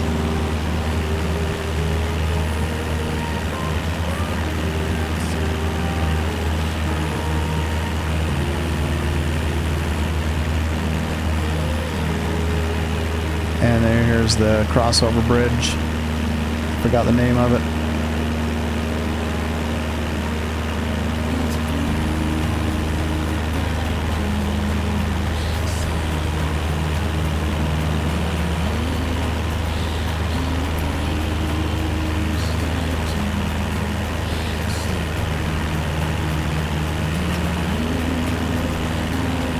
And Well Cove.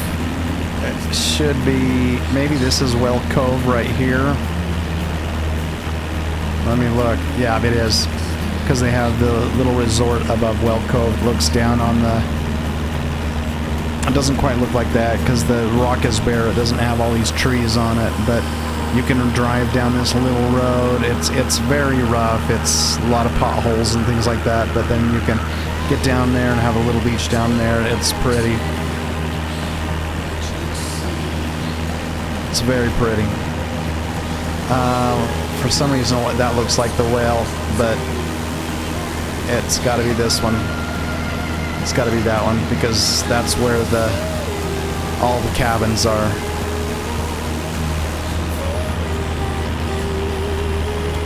So you got Well Cove, and then a couple other little pit stops that are pretty viewpoints. Probably not like amongst my like Faro, Cape Faralow or something like that. They're not like the top 3 of that whole scenic corridor, but they're still really pretty. And then up here, you're going to have Harris Beach State Park, which is one of my favorite morning beaches to just get some bakery items and go park your car and just stay in your car, listen to some music while the sun's coming up behind you, and yeah, it's incredible. So here's Harris Beach State Park, and it's a really nice beach. It's the first Oregon beach we ever took any of our kids to. Quinn was like 8 months old. Clearly doesn't remember it, obviously, but it's built into her now. Harris Beach. And that brings us into Brookings. The last of the towns, Brookings and Harbor, right here at the tail end of the Oregon coast before we move into California.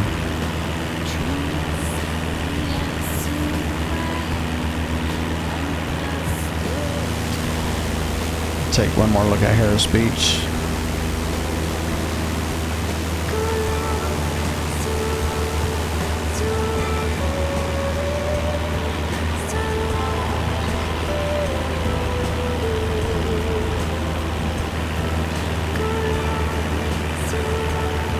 At our 12 o'clock, we have Harris Beach State Park, a stunning coastal area known for its beautiful sandy beaches and unique rock formations.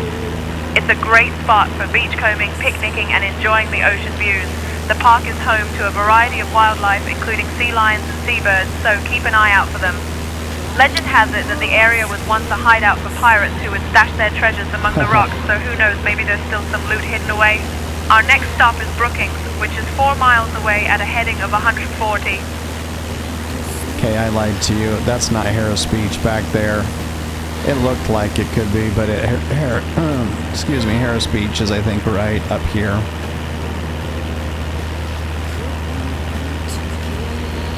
Harris Beach is going to be right here.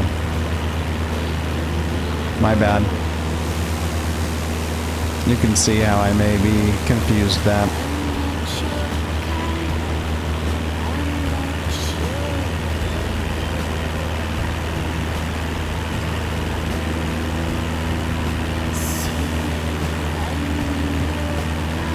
Extremely pretty.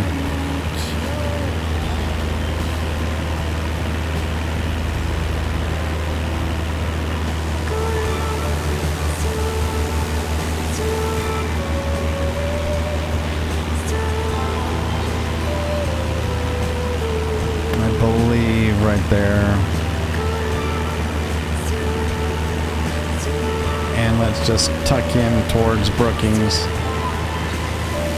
I could be wrong. Maybe it's one of these. So hard to tell now. Chetco River and some nice riverside. At our 2 o'clock, just 1 mile away, we have Brookings.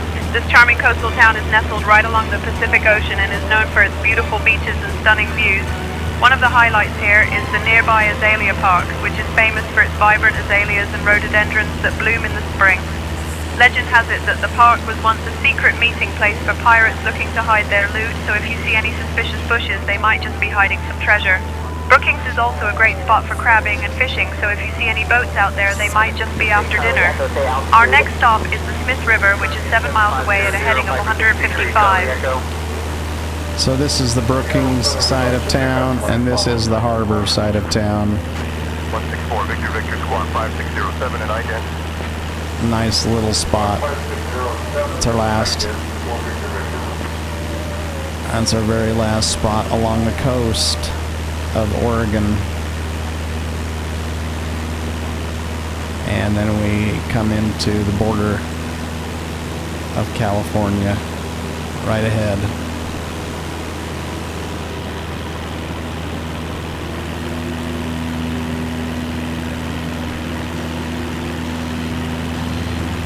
Crescent City is coming up right after we pass the Smith River, so we'll prepare for our landing. I'll bring ATC back online, hopefully. Let me see what we've got here on my mapping.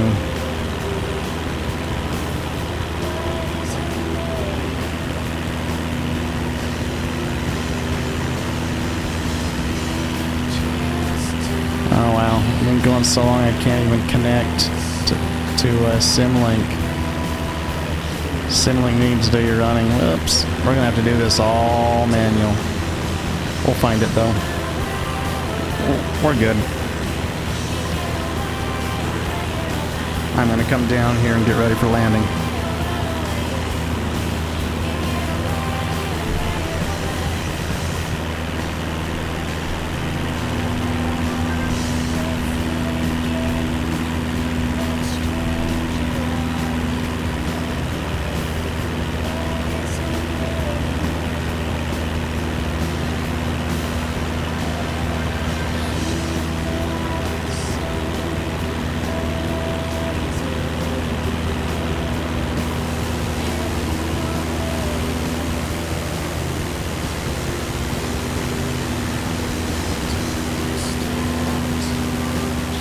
Chrissy Fields is right here on the border somewhere.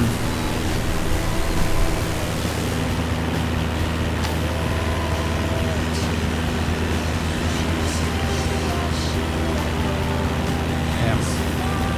And then you have the Jedediah Smith National At our 12 Redwood o'clock, Park. just 2 miles away, we have the Smith River. This beautiful river is known for its crystal clear waters and stunning scenery. It's a popular spot for fishing, kayaking, and enjoying the great outdoors. The Smith River is the only major river in California that flows entirely within the state's borders, making it a unique natural treasure. Legend has it that the river is home to a friendly spirit who helps lost fishermen find their way back to shore, so if you see anyone out there looking a bit confused, they might just be getting a little help from above. Our next stop is Jedediah Smith Redwood State Park, which is 9 miles away at a heading of 200. I don't think we're going to go out to Jedediah Smith. We'll just go straight out to Crescent City and land. But Jedediah Smith is going to be right up on here, right in that area, and all the redwoods tucked back in there. It's a really nice spot with the what do they call it? The Avenue of Giants. No, there's a different name for it. There's no, I don't think there is any drive-through trees in this area of the redwoods. I could be wrong, but you do have, I want to call it Mulholland Drive, but Mulholland Drive is California. Not Mulholland Drive, but Resuming own navigation, Mooney 10, Bravo, Mike. Wow, there's just a lot of chatter going on.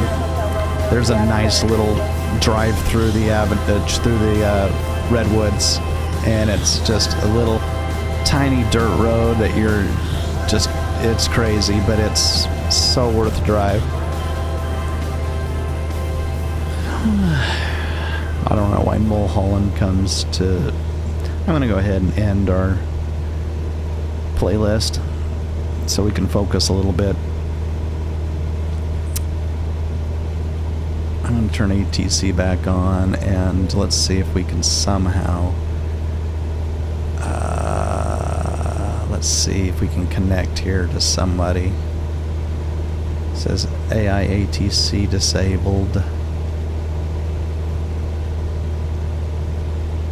Rogue Valley International? I don't know. Crescent City's just out there. I'm just going to call it Crescent City. Well, maybe not. Rogue Valley approach. Skyhawk, Whiskey Tango, requesting full stop landing in Crescent City.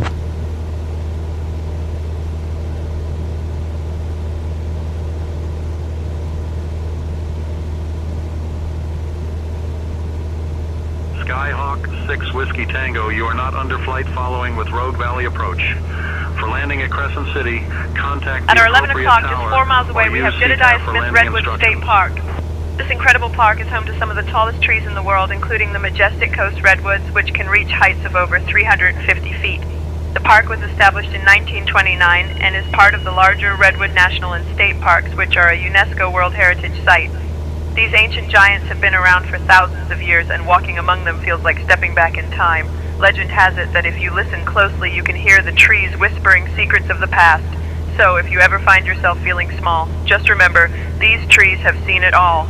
And with that, our tour is now complete. We've flown over some stunning landmarks, including the beautiful coastlines and rivers, and now we've reached the magnificent redwoods. Thank you for joining me on this aerial adventure. Well, thank you. Appreciate it. Tips are welcome at the terminal, I suppose. I don't know why SimLink isn't working, but let's just try to sign into that thing. Waiting for user authentication, huh? Come on now.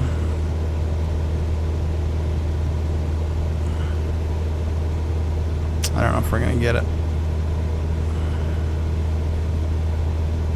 That's okay, as long as I can see the airport. We're good to roll.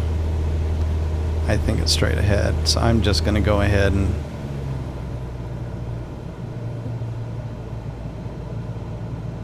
I'll never find tower. Well, maybe I will. 1194. It won't be in time.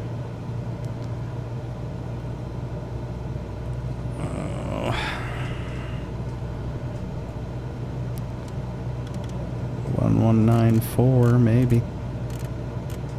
United 346, turn left, heading 080. Turning left to 080, United 346. Crescent City Tower, requesting full stop landing Crescent City for Skyhawk, Whiskey Tango.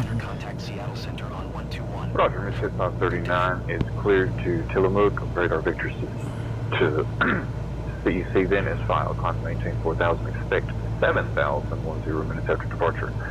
Departure on 124.85, squawking 4647. Release for departure, clearance void, if not off by 1706 Zulu. Time is now 1651 Zulu. Skyhawk 6 Whiskey Tango, you are not under flight following with Crescent City Tower. For landing, contact the appropriate tower or use CTAF for landing instructions.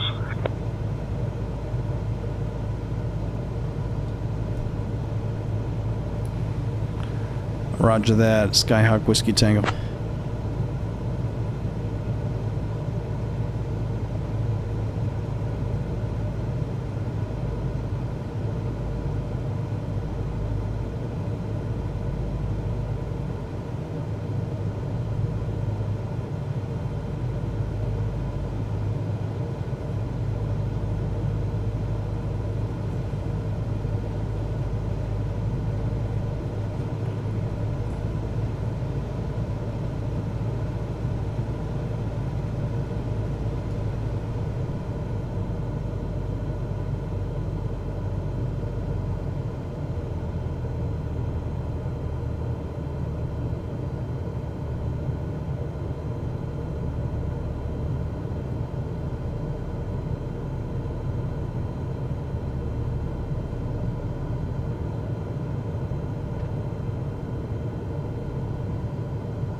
November 321, Charlie Zulu descend and maintain 9,000. Descending to 9,000, November 321, Charlie Zulu.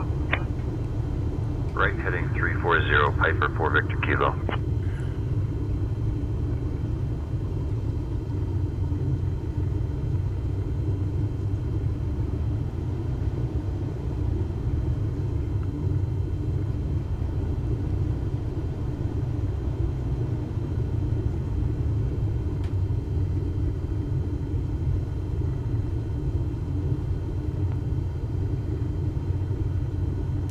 We'll see if we can find a parking spot over here by this plane. To the right.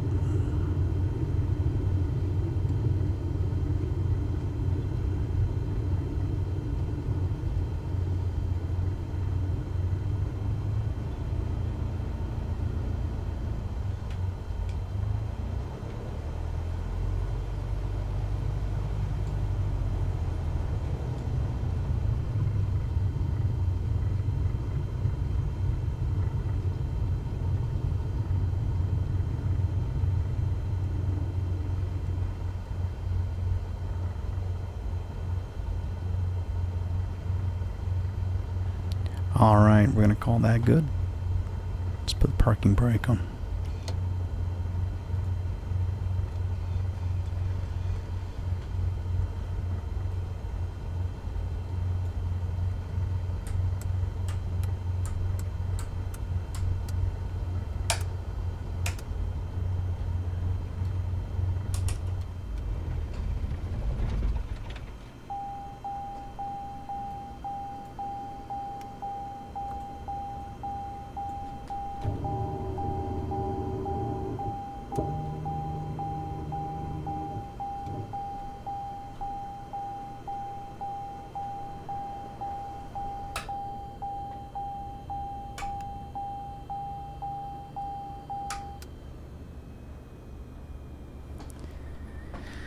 Welcome to Crescent City, California.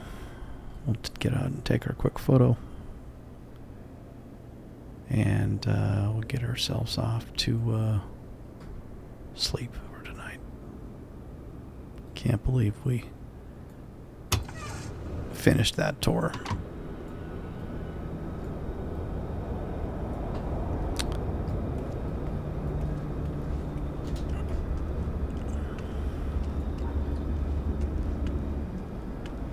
Probably the best shot we've got. Can't really get to the ocean, so let's get the mountains in the background. Probably stand over by our plane.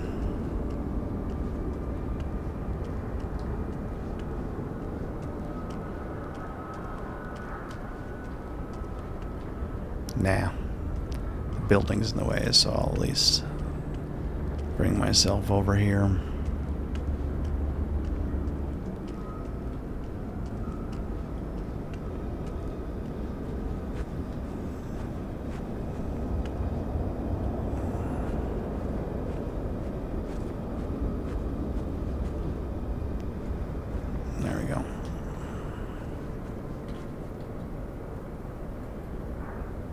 Okay.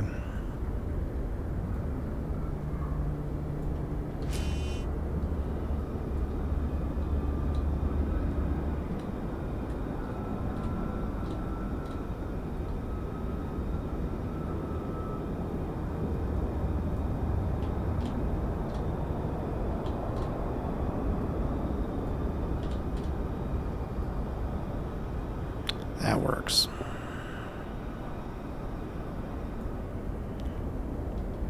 Get a little better focus there. Crescent City, say cheese. Crescent City, say cheese.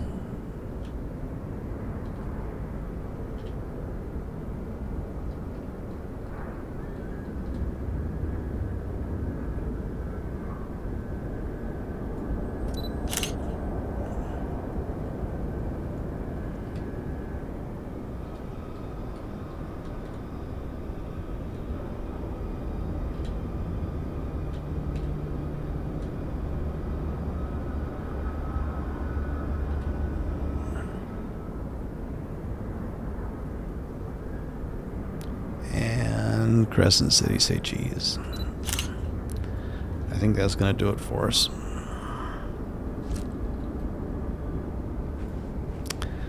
Alright, well, that's it. Thanks for joining us at HeadTrip Air World Tour. That was a 4+ hour excursion. Thank you for your patience.